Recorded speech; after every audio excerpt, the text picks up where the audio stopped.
السلام عليكم ورحمة الله وبركاته.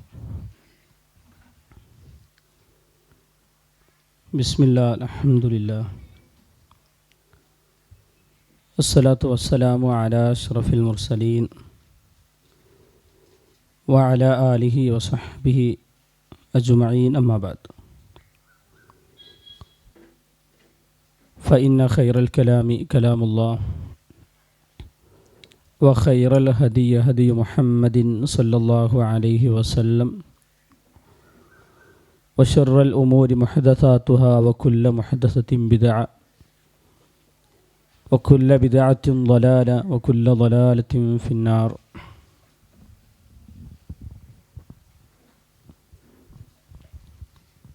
സ്നേഹാദരണീയരായ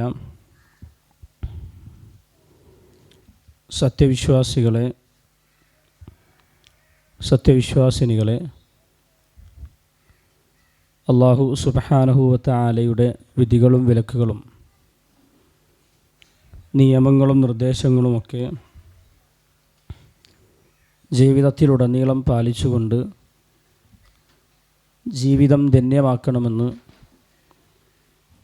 ആദ്യം എന്നോടും തുടർന്ന് നിങ്ങളോടുമൊക്കെ ഓർമ്മപ്പെടുത്തുകയാണ്, വസിയ്യത്ത് ചെയ്യുകയാണ്. റഹ്മാനായ നാഥൻ നമ്മയൊക്കെ അവൻ്റെ സ്വർഗീയ ലോകത്ത് ഒരുമിച്ച് കൂട്ടി അനുഗ്രഹിക്കുമാറാകട്ടെ. ഏറെ ബഹുമാനം നിറഞ്ഞ സഹോദരന്മാരെ, ഇന്ന് നമ്മൾ ഈ വൈകുന്നേരത്തിൽ എന്തുകൊണ്ടും ഒരു മഹനീയമായ സദസ്സിലാണ് ഒരുമിച്ച് കൂടിയിട്ടുള്ളത്. പ്രത്യേകമായി 4 വിഷയങ്ങളെക്കുറിച്ച് പഠിക്കാനും മനസ്സിലാക്കാനും അതിലുപരി ജീവിതത്തിൽ പകർത്താനുമൊക്കെ ലക്ഷ്യം വെച്ചുകൊണ്ടാണ് ഓരോ സഹോദരങ്ങളും സഹോദരിമാരും വിദ്യാർത്ഥികളുമൊക്കെ ഈ സദസ്സിലേക്ക് ഇന്ന് എത്തിയിട്ടുള്ളത്. ഈ കാലത്ത് പ്രത്യേകിച്ചും ആവശ്യമായ നമ്മുടെ ചിന്തകളിലും നമ്മുടെ ചർച്ചകളിലുമൊക്കെ അനിവാര്യമായും വിഷയീഭവിക്കേണ്ട 4 സബ്ജക്റ്റുകളാണ് ഇന്നത്തെ ഒരു രാത്രിയിൽ ഇവിടെ നമുക്ക് ചർച്ചകൾക്കെടുക്കേണ്ടത്. അതിലെ ഒരു ഭാഗം സംസാരിക്കുക എന്ന ഉദ്ദേശത്തിലാണ് ഞാൻ നിങ്ങൾക്ക് മുമ്പിൽ എണീറ്റ് നിൽക്കുന്നത്. അള്ളാഹു ഈ സദസ്സിനെ സ്വീകരിക്കട്ടെ. ഈ സദസ്സ് അതിൻ്റെ ആദ്യാവസാനം വരെ ഒരു മതപരമായ ദീനിയായി എല്ലാ അർത്ഥത്തിലും അള്ളാഹു സുബ്ഹാനഹു വ തആല സ്വീകരിക്കുന്ന ഒരു സദസ്സായി ഇതിനെ മാറ്റുമാറാകട്ടെ. കാരണം എന്തുകൊണ്ടും അള്ളാഹുവിന് ഇഷ്ടപ്പെടുന്ന സദസ്സുകളിലൊന്നാണ് അവൻ്റെ മതവിജ്ഞാനം കരസ്ഥമാക്കുന്ന ഇടങ്ങൾ. ദീന് പഠിക്കുക, ദീന് മനസ്സിലാക്കുക എന്ന് പറഞ്ഞാൽ അള്ളാഹുവിന് ഏറ്റവും ഇഷ്ടമുള്ള ആരാധനകളിലൊന്നാണ്. കാരണം അള്ളാഹുവിനെ കുറിച്ച് സംസാരിക്കുക, അത് പറയുക, വിശുദ്ധ ഖുർആൻ പഠിക്കുക, മനസ്സിലാക്കുക, അതിൻ്റെ ആശയങ്ങളെ ഗ്രഹിക്കുക എന്നതൊക്കെ അള്ളാഹു സുബ്ഹാനഹു വ തആലയ്ക്ക് ഏറ്റവും ഇഷ്ടമുള്ളതും അവൻ്റെ റഹ്മത്തിൻ്റെ മലക്കുകൾ ചിറക് വിരിക്കുകയും അവരുടെ പ്രാർത്ഥനകൾ ലഭിച്ചുകൊണ്ടിരിക്കുകയും ചെയ്യുന്ന ഒരു മഹനീയ സദസ്സാണ് ഇത് എന്ന കാര്യത്തിൽ സംശയമില്ല. അതുകൊണ്ട് തന്നെ ഈ സമയം, ഇതിലെ സെക്കൻഡുകൾ, ഇതിലെ മിനിറ്റുകൾ നമുക്കൊരിക്കലും നഷ്ടമാകില്ല എന്ന് നമുക്ക് തീർത്തു പറയാൻ സാധിക്കും. ഒരുപക്ഷെ ഇവിടെ കേട്ടുകൊണ്ടിരിക്കുന്ന കാര്യങ്ങൾ നമ്മൾ മുമ്പൊരിക്കൽ കേട്ടതാണെങ്കിലും അല്ലെങ്കിൽ മറ്റു ചില കാര്യങ്ങൾ നമുക്ക് മനസ്സിലായില്ലെങ്കിലും ഒരുപക്ഷെ ഒട്ടുമിക്ക കാര്യങ്ങൾ നമുക്ക് ജീവിതത്തിൽ ഉപകരിക്കുന്ന കാര്യങ്ങൾ അങ്ങനെ പലതും ഇതിലൂടെ കടന്നു പോകാം. ഏതായിരുന്നാലും ഈ ഇരുത്തം തന്നെ, ഇവിടെ സമയം ചെലവഴിക്കുക എന്നത് തന്നെ ഒരു ആരാധനയാണ്, അള്ളാഹുവിന് ഇഷ്ടപ്പെടുന്ന ഒരു സമയമാണ് എന്ന് മനസ്സിലാക്കി ആ ഒരു നിയ്യത്തോടു കൂടി ഈ സദസ്സിലിരിക്കണം എന്ന് ഞാൻ എൻ്റെ സഹോദരങ്ങളെ ഓർമ്മപ്പെടുത്തുകയാണ്. വിശുദ്ധ ഖുർആൻ സൂറത്തുൽ മുഅ്മിനൂനിൽ ചോദിക്കുന്ന വളരെ പ്രസക്തമായ ഒരു ചോദ്യമുണ്ട്. നമ്മളൊക്കെ ആയത്തിൽ ചിന്തിക്കേണ്ടുന്ന, വളരെ ഗഹനമായി ആലോചിക്കേണ്ടുന്ന ഒരു ചോദ്യമാണ് അല്ലാഹു സുബ്ഹാനഹു വ തആല സൂറത്തുൽ മുഅ്മിനൂനിൽ ചോദിക്കുന്നത്. അഫഹസിബ്തും അന്നമാ ഖലഖനാകും അബസ. ഓ വിശ്വാസികളായ മനുഷ്യരെ, നിങ്ങളെ വെറുതെ സൃഷ്ടിച്ചതാണ് എന്ന് നിങ്ങൾ വിചാരിക്കുന്നുണ്ടോ? നമ്മളൊക്കെ ഇങ്ങനെ വെറുതെ സൃഷ്ടിക്കപ്പെട്ടു. പകലാകുന്നു, വൈകുന്നേരമാകുന്നു, രാത്രിയാകുന്നു, പിന്നെ നമ്മൾ അന്തിയുറങ്ങുന്നു, വീണ്ടും നമ്മൾ പ്രഭാതത്തിൽ എണീക്കുന്നു. ഇതിങ്ങനെ കഴിഞ്ഞു പോകുമ്പോൾ ഈ ജീവിതത്തിന് അർത്ഥമില്ല. ഇതിൻ്റെ ഓരോ സമയങ്ങൾക്കും പ്രത്യേകമായ ലക്ഷ്യങ്ങളില്ല. ഇതിങ്ങനെ വെറുതെ സൃഷ്ടിക്കപ്പെട്ടതാണ് എന്ന് നിങ്ങൾ വിചാരിക്കുന്നുണ്ടോ? വ അന്നക്കും ഇലൈനാ ലാ തുർജഊൻ. നിങ്ങൾ എൻ്റെ അടുക്കലേക്ക് മടങ്ങി വരില്ല എന്ന് നിങ്ങൾ വിചാരിക്കുന്നുണ്ടോ എന്ന് അല്ലാഹു സുബ്ഹാനഹു വ തആല ചോദിക്കുകയാണ്. നിങ്ങൾ നോക്കൂ, ഈ ജീവിതം അവസാനിപ്പിച്ച് മരണത്തിന് വിധേയമായി 6 അടി മണ്ണിലേക്ക് ഇറക്കി വച്ച് നമ്മൾ പൂർണ്ണമായും അള്ളാഹുവിൻ്റെ അടുക്കലേക്ക് മടങ്ങിപ്പോകുന്നൊരു ദിനം കടന്നു വരാനില്ല എന്നാണോ നിങ്ങൾ വിചാരിക്കുന്നത്? നിങ്ങളെല്ലാം, നിങ്ങളുടെ സമ്പത്തും നിങ്ങളുടെ അധികാരവും നിങ്ങളുടെ മേന്മകളും മുഴുവനും ഈ ദുനിയാവിൽ വിട്ടേച്ച് പൂർണ്ണമായും അള്ളാഹുവിൻ്റെ അടുക്കൽ വിധേയരാകുന്ന ഒരു ദിവസം മനുഷ്യരാശിക്ക് കടന്നു വരാനുണ്ട് എന്ന് അല്ലാഹു സുബ്ഹാനഹു വ തആല ഓർമ്മപ്പെടുത്തുകയാണ്. അപ്പോൾ അങ്ങനൊരു ദിവസത്തെ പ്രതീക്ഷിച്ചും ആ ദിവസത്തിൽ വിജയിക്കണമെന്ന് ആഗ്രഹിച്ചുമാണ് നമ്മളൊക്കെയും ഇവിടെ ജീവിച്ചു കൊണ്ടിരിക്കുന്നത്. നോക്കൂ, നമ്മളൊക്കെ ഈ യാത്രയിൽ എപ്പോഴെങ്കിലും ഏതെങ്കിലും ഒരു സെക്കൻഡിൽ മരണപ്പെട്ടു പോകുന്നവരാണ്. നമ്മുടെ അവധി എപ്പോഴാണോ വന്നെത്തുന്നത്, ആ ഒരു സെക്കൻഡിൽ, ആ ഒരു സമയത്ത് നമ്മുടെ തൊണ്ടയിൽ നിന്ന് റൂഹിനെ പിടിച്ച് നമ്മൾ ചലനമറ്റ ശരീരമായി നമ്മെ 3 കഫംപുടവയിൽ പൊതിഞ്ഞ് പള്ളിക്കാട്ടിലേക്ക് കൊണ്ടുപോകുന്നൊരു സമയമുണ്ടാകും. ഫൈദാ ജാ അജലുഹും ലാ യസ്തഖിറൂന സഅതൻ വലാ യസ്തഖ്ദിമൂൻ. നമ്മുടെ ആ അവധി വന്നെത്തിക്കഴിഞ്ഞാൽ, ആ ദിവസം വന്നെത്തിക്കഴിഞ്ഞാൽ ഒരു സെക്കൻഡ് പോലും വൈകുകയോ ഒരു മിനിറ്റ് പോലും നേരത്തെ ആവുകയോ ചെയ്യുകയില്ല. എവിടെ വെച്ചാണോ, ഏത് സമയത്താണോ, ഏത് സെക്കൻഡിലാണോ അള്ളാഹു തീരുമാനിച്ചത്, ആ സമയത്തേക്ക് കൃത്യം എത്തിക്കഴിഞ്ഞാൽ നമ്മുടെ സന്തോഷങ്ങളെയും നമ്മുടെ സല്ലാപങ്ങളെയും നമ്മുടെ ആഗ്രഹങ്ങളെയും നമ്മുടെ ദുഃഖങ്ങളെയും പരിഗണിക്കാതെ മരണം നമ്മെ കൊത്തിവലിക്കും എന്ന കാര്യത്തിൽ സംശയമില്ല. നിങ്ങൾ നോക്കൂ, നമ്മൾ എത്ര നിഷേധിച്ചാലും, നമ്മൾ എത്ര ആഗ്രഹിച്ചില്ലെങ്കിലും ആ ദിവസം നമ്മിലേക്ക് വരാനുണ്ട് എന്ന കാര്യം സംശയമില്ല. ഖുൽ, നബിയെ അങ്ങ് പറഞ്ഞു കൊടുക്കുക, ഇന്നൽ മൗത്തല്ലദീ തഫിറൂന മിൻഹു ഫഇന്നഹു മുലാഖീഖും. നിങ്ങൾ എത്ര തന്നെ മരണത്തിൽ നിന്ന് ഓടി ഒളിച്ചാലും ആ മരണം നിങ്ങളെ പിടികൂടുക തന്നെ ചെയ്യും. നിങ്ങൾ എത്ര വലിയ കോട്ടകളിൽ പോയി ഒളിച്ചിരുന്നാലും, എത്ര വലിയ ചികിത്സകൾ തേടി ലോകത്തിൻ്റെ ഏതറ്റത്തേക്ക് ചെന്നാലും മരണമെന്നൊരു പ്രതിഭാസത്തിന് വിധേയരാകാതെ കടന്നു പോകാൻ സാധിക്കുകയില്ല എന്ന് അല്ലാഹു സുബ്ഹാനഹു വ തആല പറയുകയാണ്. നിങ്ങൾ നോക്കൂ, നമ്മളൊക്കെ മരിക്കേണ്ടവരാണ്. ഇന്നൊരു പള്ളിക്കാടിൽ പോയി നിന്നാൽ അതിൻ്റെ വക്കത്ത് നിന്ന് ആ പള്ളിക്കാടിൻ്റെ കബറുകളിലേക്ക് നോക്കിയാൽ അവിടെ പ്രായാധിക്യം കൊണ്ട് മരണപ്പെട്ടു പോയവർ മാത്രമല്ല അവിടെയുള്ളത്. വളരെ ചെറുപ്പത്തിൽ മരണപ്പെട്ടു പോയ മനുഷ്യരുണ്ട്, യുവാക്കളുണ്ട്, സ്ത്രീകളുണ്ട്, അധികാരികളുണ്ട്, പണക്കാരുണ്ട്, പാവപ്പെട്ടവരുണ്ട്, ലോകത്തെല്ലാം ഉണ്ട് എന്ന് അഹങ്കരിച്ച മനുഷ്യരും ഇന്ന് 6 അടി മണ്ണിൽ ആ കൂരിരുട്ടിൽ വെറും 3 കഫംപുടവ പൊതിഞ്ഞ് മാത്രം അവിടെ അന്തിയുറങ്ങുന്ന ആളുകളുണ്ട്. നിങ്ങൾ നോക്കൂ, നമ്മളും അതുപോലെ ഒരു ദിവസം ആ 6 അടി മണ്ണിലേക്ക് ഇറക്കി വെക്കാനുള്ളതാണ്.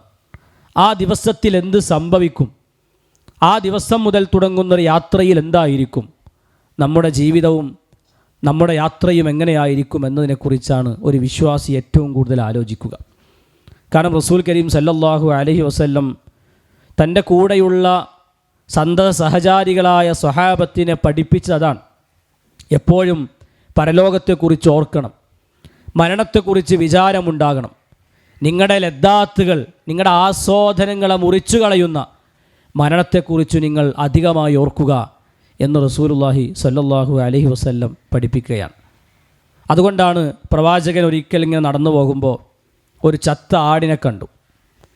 ആ ചത്ത ആടിനെ പ്രവാചകൻ ഇങ്ങനെ തൂക്കിപ്പിടിച്ചിട്ട് റസൂൽ സല്ലല്ലാഹു അലൈഹി വസല്ലം ചോദിച്ചു, ഇതിനെന്ത് വില കിട്ടും? കണ്ടിരിക്കുന്ന സഹാബത്ത് പറഞ്ഞു, നബി, അതിനൊരു വിലയും കിട്ടൂല. ഏറിയാൽ ഒരു ദീനാറോ അതിൽ താഴെയൊക്കെ കിട്ടും. നബി സല്ലല്ലാഹു അലൈഹി വസല്ലം പറയുന്നു, എന്നാൽ ഇത്ര പോലും ഈ ദുനിയാവിന് വിലയില്ല. ഈ ഒരു ചത്ത ആടിന് എത്ര വിലയുണ്ടോ അതിൻ്റെ അത്ര പോലും നിങ്ങൾ ഈ നശ്വരമായ എല്ലാമുണ്ട് എന്ന് നിങ്ങൾ തെറ്റിദ്ധരിക്കുന്ന ഈ ദുനിയാവിനില്ല എന്ന് നബി സല്ലല്ലാഹു അലൈഹി വസല്ലം അവിടെ പഠിപ്പിച്ചു കൊടുക്കുകയാണ്. ആണ് എല്ലാ സമയങ്ങളിലും പ്രവാചകൻ പരലോകം ഓർമ്മപ്പെടുത്തിയിട്ടാണ് കടന്നുപോയിട്ടുള്ളത്. നിങ്ങൾ നോക്കൂ, നമ്മളൊക്കെ നാളെ പരലോകത്ത് നമ്മളൊക്കെ കൊണ്ടുവരപ്പെടുന്ന ഒരു സമയമുണ്ടാകും. അന്ന് നബി സല്ലല്ലാഹു അലൈഹി വസല്ലം പറഞ്ഞു, ഉറാത്തൻ ഗുർല, ഒരു മനുഷ്യൻ നഗ്നരായി കാലിൽ ചെരുപ്പ് ധരിക്കാതെ ചേലാകർമ്മം ചെയ്യപ്പെടാതെ ആയിരിക്കും എല്ലാ മനുഷ്യരെയും കൊണ്ടുവരപ്പെടുക. അപ്പോൾ എല്ലാവരും നഗ്നരായി കൊണ്ടുവരപ്പെടുന്ന ആ നാളിൽ ആയിഷ ബി റളിയല്ലാഹു അൻഹ ഈ ഹദീസ് കേൾക്കുമ്പോൾ ചോദിക്കുന്നു, നബിയെ, മനുഷ്യർ പരസ്പരം നോക്കൂല നബിയെ? ഒരു മനുഷ്യൻ നഗ്നനായി ഈ അങ്ങാടിയിലൂടെ നടന്നാൽ ആളുകൾ നോക്കൂലേ എന്ന സ്വാഭാവികമായ ചോദ്യം ആയിഷ ബി റളിയല്ലാഹു അൻഹ ചോദിക്കുകയാണ്.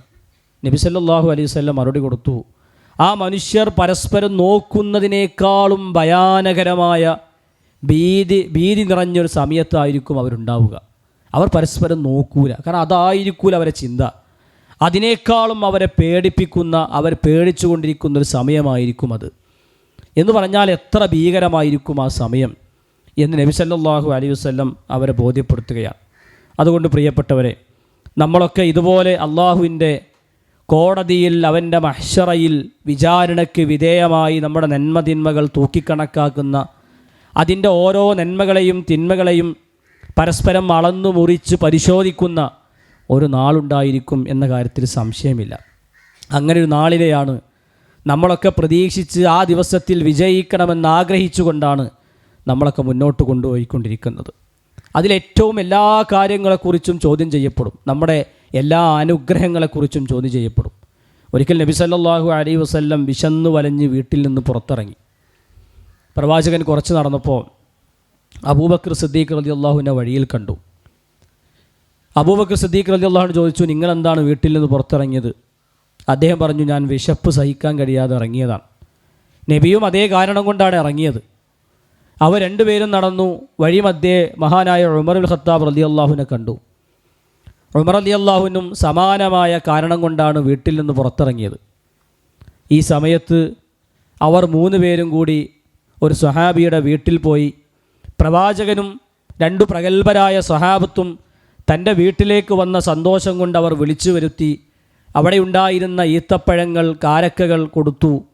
പിന്നീട് ഒരു ആടിനെ അറുത്ത് ഭക്ഷണം പാകം ചെയ്തു കൊടുത്തു. നബി സല്ലല്ലാഹു അലൈഹി വസല്ലം ആ ഭക്ഷണം കഴിച്ചു കഴിഞ്ഞ് സ്വഹാബത്തിന് പഠിപ്പിച്ചു കൊടുത്തു, ഈ നിമിഷത്തെക്കുറിച്ചും ഈ അനുഗ്രഹത്തെക്കുറിച്ചും അള്ളാഹു ചോദ്യം ചെയ്യും കേട്ടോ.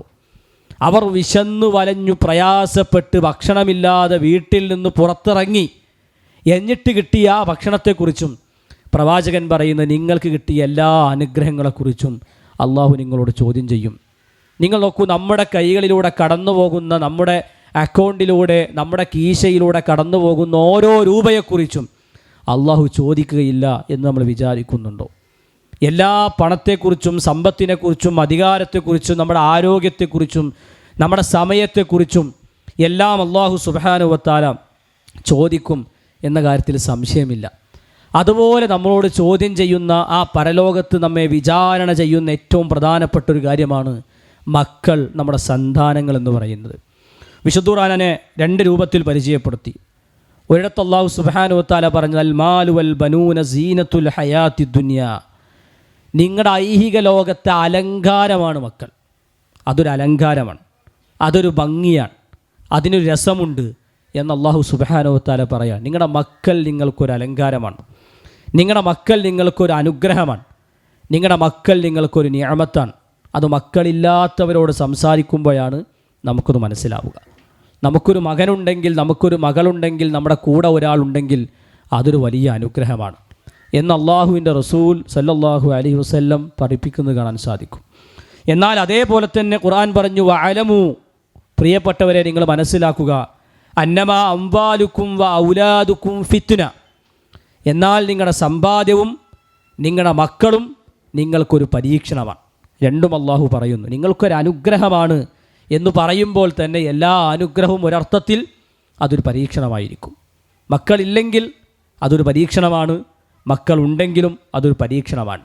അള്ളാഹുവിൻ്റെ ഈ ദുനിയാവിൽ എല്ലാം ഒരു പരീക്ഷണമാണ്. അള്ളാഹു ചെയ്തു തരുന്ന അനുഗ്രഹങ്ങളെക്കുറിച്ച് അള്ളാഹു സുബ്ഹാനഹു വ തആല ചോദിക്കും. നിങ്ങൾ നോക്കൂ, നമ്മൾ എങ്ങനെയാണ് മക്കളെ വളർത്തുക എന്ന കാര്യത്തിൽ ഇന്ന് ആശങ്കയാണ്. ആളുകൾക്ക് എങ്ങനെയാണ് എന്ന് മനസ്സിലാകുന്നില്ല. മക്കൾ നന്നാവണമെന്ന് ആഗ്രഹിക്കുകയും അതിനെക്കുറിച്ച് ക്ലാസ് എടുക്കുകയും ചെയ്യുന്നത് മുസ്ലിമീങ്ങൾ മാത്രമല്ല, എല്ലാ മതസ്ഥരും എല്ലാ പ്രത്യയശാസ്ത്രത്തിലും വിശ്വസിക്കുന്ന ആളുകൾ മക്കൾ നന്നാകണമെന്ന് ആഗ്രഹിക്കുന്നവരാണ്. അത് എത്ര വലിയൊരു കള്ളുകുടിയനാണെങ്കിലും തൻ്റെ മകൻ കള്ളു കുടിച്ച് ഇതിലൂടെ അങ്ങാടിയിലൂടെ നടക്കണം എന്ന് വിചാരിക്കുന്നില്ല. ആ പിതാവും അല്ലെങ്കിൽ അങ്ങനെയുള്ളൊരു മാതാവും വിചാരിക്കുന്നത് എൻ്റെ മകൻ നന്നാകണം, ആളുകൾക്ക് ഉപകാരമുണ്ടാകണം, കുടുംബത്തിന് അവനെ കൊണ്ട് ഉപകാരമുണ്ടാകണം എന്ന് വിചാരിക്കുന്നവരാണ് ഇവിടെയുള്ള എല്ലാ മനുഷ്യരും. അവരൊക്കെ നല്ല രൂപത്തിൽ ജീവിക്കണമെന്ന് മുസ്ലിമീങ്ങളല്ല, ലോകത്തുള്ള എല്ലാവരും ആഗ്രഹിക്കുന്നൊരു കാര്യമാണ്. നിങ്ങൾ നോക്കൂ, നമ്മളും അത് ആഗ്രഹിക്കുന്നുണ്ട്. പക്ഷേ നമ്മുടെ നിയ്യത്തിൽ വ്യത്യാസമുണ്ട്. നമ്മൾ നന്നാകണമെന്ന് വിചാരിക്കുമ്പോൾ അതിൻ്റെ അർത്ഥതലങ്ങളിൽ വ്യത്യാസമുണ്ട്. അവർ നന്നാകണമെന്ന് വിചാരിക്കുമ്പോൾ അതിൻ്റെ അർത്ഥതലങ്ങളിൽ വ്യത്യാസമുണ്ട്. കാരണം എങ്ങനെയാണ് നന്നാവുക, ഈ നന്നാവുക എന്നതിനെ നിർവചിക്കേണ്ടതുണ്ട്. നമ്മളതുകൊണ്ട് എന്താണ് ഉദ്ദേശിക്കുന്നത്? മതപരമായി വിശ്വാസിയായി ആദർശഭദ്രതയുള്ള പരലോകത്തും ഇഹലോകത്തും ഉപകരിക്കുന്ന ഒരു മകനാവുക എന്നതാണ് നമ്മൾ ഉദ്ദേശിക്കുന്നത്. എന്നാൽ മറ്റു പല ആളുകൾ നല്ല ജോലി കിട്ടണം, നല്ല സമ്പത്തുണ്ടാകണം, അവർക്ക് ജീവിതത്തിൽ വലിയ അധികാരങ്ങളുണ്ടാകണം, മേന്മകളുണ്ടാകണം, പ്രൗഢികളുണ്ടാകണം എന്നൊക്കെ വിചാരിക്കുന്ന ആളുകളുണ്ടാകും. നമ്മൾ ആത്യന്തികമായി എന്ത് വിചാരിക്കണം, ആ നീയത്താണ് ആദ്യം ശരിയാക്കേണ്ടത്. എൻ്റെ ഒന്നാമത്തെ പോയിൻ്റതാണ്. നിങ്ങൾ നീയത്ത് ശരിയാക്കണം. നിങ്ങൾ മക്കളെക്കുറിച്ച് എന്ത് വിചാരിക്കണം? എൻ്റെ മകൻ നന്നാകണമെന്ന് വിചാരിക്കുമ്പോൾ അവൻ നല്ല ജോലിയുള്ള ഒരാളാണ്, അത് നല്ലത് തന്നെ, അത് മാത്രമാണോ അവിടെ വിചാരിക്കേണ്ടത്? അല്ലെങ്കിൽ എല്ലാ അർത്ഥത്തിലും ആരോഗ്യമുള്ള, നല്ല പ്രൗഢിയുള്ള, നല്ല ദുനിയാവിൽ അവൻ്റെ അവസാനം വരെ മര്യാദക്ക് പോകാൻ കഴിയുന്ന ഒരാളാകണം എന്ന് മാത്രമാണോ നമ്മൾ വിചാരിക്കുന്നത്? അല്ലെങ്കിൽ അതാണോ വിചാരിക്കേണ്ടത്? അത് പറയുമെന്ന് വിചാരിച്ചാണോ നമ്മളിവിടെ വന്നതല്ലല്ലോ. നമ്മൾ പരലോകത്ത് ഉപകരിക്കുന്ന, നമ്മളെ ഖബറിൽ നമ്മൾ കിടന്നുറങ്ങുന്ന സമയത്ത് നമുക്ക് വേണ്ടി പ്രാർത്ഥിക്കുന്ന, നമ്മൾ മരണപ്പെട്ടാലും നമ്മളെ കുളിപ്പിക്കാൻ കഴിയുന്ന, അക്ഷരം തെറ്റാതെ പ്രാർത്ഥന തെറ്റാതെ നമുക്ക് വേണ്ടി കണ്ണു നിറഞ്ഞു പ്രാർത്ഥിക്കാൻ കഴിയുന്ന ഒരു മകനുണ്ടാകണം നമുക്ക്, ഒരു മകളുണ്ടാകണം നമുക്ക്. അതിനെന്തു ചെയ്യണം? അങ്ങനെ ഒരു മകൻ നമുക്കുണ്ടാകണമെങ്കിൽ നിങ്ങൾ നോക്കൂ, നമ്മൾ മരണപ്പെട്ട് നമ്മുടെ മയ്യത്ത് കിടക്കുന്നൊരു സമയത്ത് നമുക്ക് വേണ്ടി ഏറ്റവും നല്ല രൂപത്തിൽ ഖൽബ് പൊട്ടി പ്രാർത്ഥിക്കാൻ കഴിയുക നമ്മുടെ കുടുംബാംഗങ്ങൾക്കും നമ്മുടെ മക്കൾക്കും നമ്മുടെ ഭാര്യയ്ക്കുമാണ്. അങ്ങനെ ഒരു മകനും മകളും നമുക്കുണ്ടോ? അതുണ്ടാകണ്ടേ? അതുണ്ടാകണമെന്ന് നമ്മൾ ആഗ്രഹിക്കണ്ടേ? അതിനുവേണ്ടി നമ്മൾ എന്തു ചെയ്യണം എന്നതിനെക്കുറിച്ചാണ് നമ്മൾ ചർച്ച ചെയ്യേണ്ടത്. ഖുർആൻ പഠിപ്പിക്കുന്നൊരു കാര്യം നിങ്ങൾ സ്വർഗത്തിലേക്ക് പ്രവേശിക്കുക എന്ന് മാത്രമല്ല. യാ അയ്യുഹല്ലദീന ആമനു, ഓ വിശ്വാസികളായ മനുഷ്യരെ, ഖൂ അൻഫുസക്കും വ അഹ്ലീക്കും നാറ, നിങ്ങളും നിങ്ങളുടെ കുടുംബത്തെയും നിങ്ങൾ നരകത്തിൽ നിന്ന് കാക്കണം. നിങ്ങൾ മാത്രം നരകത്തിൽ രക്ഷപ്പെട്ടു പോയാൽ പോരാ. നിങ്ങളുടെ കൂട്ടത്തിൽ ജീവിക്കുന്ന, നിങ്ങളുടെ ചുറ്റുഭാഗത്ത് ജീവിക്കുന്ന നിങ്ങളുടെ മക്കളെക്കുറിച്ച്, നിങ്ങളുടെ ഭാര്യയെക്കുറിച്ച് നിങ്ങൾക്ക് ശ്രദ്ധയുണ്ടാകണം. അവരെയും നിങ്ങൾ നരകത്തിൽ നിന്ന് രക്ഷിക്കണം എന്ന് ഖുർആൻ നമ്മെ പഠിപ്പിക്കുകയാണ്. എന്നിട്ട് അല്ലാഹു സുബ്ഹാനഹു വ തആല പറയുന്നു, വഖൂദുഹൻ നാസു വൽ ഹിജാറ അലൈഹാ മലായികത്തുൻ ഗിലാദുൻ ശിദാദുൻ ലാ യഅസൂനല്ലാഹ മാ അമറഹും. ആ നരകം കാക്കുന്ന മലക്ക് നിങ്ങളും നിങ്ങളുടെ മക്കളെയും നിങ്ങളുടെ കുടുംബത്തെയും നിങ്ങൾ നരകത്തിൽ നിന്ന് രക്ഷിക്കണം എന്ന് പറഞ്ഞതിന് ശേഷം ആ നരകത്തെ ഒന്ന് വിവരിക്കണം അല്ലാഹു. ഏത് നരകത്തിൽ നിന്ന് രക്ഷിക്കണം? അത് സാധാരണ ഒരു തീയല്ല, അത് വെറുതെ അവസാനിച്ചു പോകുന്നൊരു പ്രയാസമല്ല, അത് അറ്റമില്ലാത്ത വേദനയുടെ ലോകമാണ്. ആ ലോകത്തിൽ കത്തിക്കപ്പെടുന്ന, ആ നരകത്തിൽ കത്തിക്കപ്പെടുന്നത് കല്ലുകളെയാണ്, മനുഷ്യരെയാണ്. കല്ല് കത്തുന്ന അത്രമേൽ ഭയാനകരമാണ് അതിൻ്റെ അഗ്നി, അതിൻ്റെ ഗൗരവം എന്ന് അല്ലാഹു സുബ്ഹാനഹു വ തആല പറയാണ്. അവിടെ പരുക്കരായ മലക്കുകളുണ്ട് ആ നരകത്തിൽ. അവർ അള്ളാഹുവിൻ്റെ കൽപ്പനകൾക്ക് എതിരെ ഒന്നും ചെയ്യുകയില്ല. കാരണം അവരെ എങ്ങനെയെങ്കിലും സ്വാധീനിക്കാമെന്ന് വിചാരിക്കണ്ട. നിങ്ങളുടെ വേദനയും നിലവിളിയും കേൾക്കുമ്പോൾ അവിടെ മനസ്സൊന്ന് അലിഞ്ഞു പോകും എന്ന് വിചാരിക്കണ്ട. അവർ അള്ളാഹുവിൻ്റെ കൽപ്പനകൾ അനുസരിച്ചു മാത്രം പ്രവർത്തിക്കുന്ന മലായിക്കത്തുകളാണ്, അവരവിടുത്തെ മാലാഖമാരാണ്. അങ്ങനെയുള്ള ആ നരകത്തിൽ നിന്നും രക്ഷപ്പെടാൻ എന്തു ചെയ്യണം എന്നതിനെക്കുറിച്ചാണ് വിശ്വാസികളെ നമ്മളൊക്കെ ആലോചിക്കേണ്ടത്. നിങ്ങൾ നോക്കൂ, അതിലൊന്നാമത്തെ പരിഹാരം, നമ്മുടെ മക്കൾ നല്ലവരാണോ അല്ലേ എന്നതിനെക്കുറിച്ച് നമ്മൾ ഓരോരുത്തരും നമ്മുടെ മക്കളെക്കുറിച്ചൊക്കെ വ്യത്യസ്ത ചിന്തകളായിരിക്കും. നല്ല മകനാണ്, അല്ലെങ്കിൽ ഇന്ന പ്രശ്നങ്ങളുണ്ട്, അതൊക്കെ ഉണ്ട് എന്നൊക്കെ ചിന്തിക്കുന്ന ആളുകളായിരിക്കും മിക്ക ആളുകളൊക്കെ. നിങ്ങൾ നോക്കൂ, നമ്മൾ എന്തു ചെയ്തു? ഞാൻ ചില കാര്യങ്ങൾ എണ്ണി പറയാം. അതിലെത്രമാത്രം നമ്മൾ ഓരോ കാര്യങ്ങളും നമ്മുടെ മക്കൾക്ക് വേണ്ടി ചെയ്തിട്ടുണ്ട് എന്നതിനെക്കുറിച്ച് നിങ്ങൾ ഈ സമയത്തൊന്ന് ആലോചിക്കണം എന്ന് ഞാൻ ഈ അവസരത്തിൽ നിങ്ങൾ ഓർമ്മപ്പെടുത്തും. ഞാൻ ഓരോ പോയിൻ്റ് പറയുക, ഞാൻ എത്രമാത്രം അത് ചെയ്തിട്ടുണ്ട് എന്ന് ആലോചിക്കുമ്പോഴാണ്, എന്നിട്ടാണല്ലോ എൻ്റെ മകൻ നന്നാവുന്നില്ല എന്ന് പറയാൻ നമുക്ക് അവകാശമുള്ളത്. കാരണം നമ്മളെ മക്കൾക്ക് വേണ്ടി എന്ത് ചെയ്തു, അത് നന്നാകണമെന്ന് വിചാരിച്ച് നമ്മൾ എന്തൊക്കെ ചെയ്തിട്ടുണ്ട് എന്നതിനെക്കുറിച്ച് നിങ്ങൾ ഈ അവസരത്തിൽ ഒരു ആത്മവിചിന്തനം നടത്താൻ കാരണമാകട്ടെ. അല്ലെങ്കിൽ ഞാൻ ഈ പറയുന്ന പോയിന്റുകളിൽ നിങ്ങൾ ശ്രദ്ധ കേന്ദ്രീകരിച്ച് പോകണം എന്ന് ഞാൻ ഓർമ്മപ്പെടുത്താണ്. ഒന്നാമത്തെ കാര്യം എന്താ വെച്ചാൽ, ഒരു മനുഷ്യനെ നന്നാക്കുന്നത് ആരാണ് ആത്യന്തികമായി നന്നാക്കുന്നവൻ? അത് അള്ളാഹുവാണ്. അതിലൊരു സംശയവുമില്ല. ഏതൊരു വ്യക്തിയെയും നമ്മൾ നന്നാകണമെന്ന് വിചാരിച്ചത് കൊണ്ട് മാത്രം നന്നാവില്ല. ഇന്നക ലാ തഹ്ദീ മൻ അഹ്ബബ്ത വലാകിന്ന അല്ലാഹു യഹ്ദീ മൻ യശാ. ഒരു മാതാവും പിതാവും ഇവ നന്നാകണമെന്ന് വിചാരിച്ചിട്ട് കാര്യമില്ല. ആത്യന്തികമായി അവനെ നന്നാക്കേണ്ടത് ആരാണ്? അള്ളാഹുവാണ്. അപ്പോൾ അള്ളാഹുവിൻ്റെ കയ്യിലാണ് അവൻ നന്നാവണോ അവൻ ചീത്തയാകണോ എന്നതിൻ്റെ ഏറ്റവും പ്രധാനമായ കാര്യം കിടക്കുന്നത് അള്ളാഹുവിലാണ്. അതുകൊണ്ട് ഒരു മനുഷ്യർക്ക് ആ ഫദ്ല് കിട്ടണമെങ്കിൽ, അള്ളാഹുവിൻ്റെ ആ റഹ്മത്ത് കിട്ടണമെങ്കിൽ, ആ തൗഫീക്ക് ഭവിക്കണമെങ്കിൽ അള്ളാഹു വിചാരിക്കണം, അപ്പോഴത് സംഭവിക്കുള്ളൂ. അതാണ് ഖുർആൻ പറയുന്നത്, വലൗലാ ഫദ്ലുല്ലാഹി അലൈക്കും വറഹ്മത്തുഹു മാ സകാ മിൻകും മിൻ അഹദിൻ അബദാ. നിങ്ങളിൽ ഒരാൾ പോലും അള്ളാഹുവിൻ്റെ റഹ്മത്ത് കിട്ടിയിട്ടില്ലായിരുന്നെങ്കിൽ, അവൻ്റെ കാരുണ്യം നിങ്ങൾക്ക് കിട്ടിയിട്ടില്ലായിരുന്നെങ്കിൽ നിങ്ങളിൽ ഒരാൾ നന്നാവൂലായിരുന്നു, അവരിൽ ഒരാളും പരിശുദ്ധരാകുമായിരുന്നില്ല. ഏതെങ്കിലും നിലക്കൊരു മനുഷ്യൻ നന്നായി ദീനിയായി ചിട്ടയിൽ ജീവിക്കുന്നുണ്ടെങ്കിൽ അത് അള്ളാഹുവിൻ്റെ കാരുണ്യം കൊണ്ടാണ്, അവൻ്റെ റഹ്മത്ത് കൊണ്ടാണ്, അവൻ്റെ ഫദ്ല് കൊണ്ടാണ്. അല്ലാതെ ഞാനവനെ നന്നാക്കിയതാണെന്ന് വിചാരിക്കേണ്ട ആരും, അത് അള്ളാഹുവിൻ്റെ കാരുണ്യം അവന് ഭവിച്ചത് കൊണ്ടാണ്. അള്ളാഹു നന്നാകണ്ട എന്ന് വിചാരിച്ച ഒരാളെ നിങ്ങൾ എന്തു ചെയ്തിട്ടും കാര്യമില്ല, അവൻ നന്നാകൂല. അപ്പോൾ ആത്യന്തികമായി ഒരു മനുഷ്യൻ നന്നാകണമെങ്കിൽ അതിൽ അള്ളാഹു വിചാരിക്കണം. അതിന് നമ്മൾ എന്തു ചെയ്യണം? ഒന്നാമത്തെ കാര്യം, നമ്മളൊക്കെ പ്രാർത്ഥിക്കണം. നമ്മുടെ മക്കൾക്ക് വേണ്ടി ആത്മാർത്ഥമായി നമ്മളൊക്കെ പ്രാർത്ഥിക്കാൻ തയ്യാറാകണം. പലപ്പോഴും നമ്മളൊക്കെ പ്രാർത്ഥിക്കാറുണ്ടോ എന്ന് തന്നെ സംശയമാണ്. മക്കൾക്ക് വേണ്ടി പ്രാർത്ഥിക്കുന്ന പോട്ടെ, നമുക്ക് വേണ്ടി നമ്മൾ പ്രാർത്ഥിക്കാറില്ല എന്നൊരു യാഥാർത്ഥ്യമാണ്.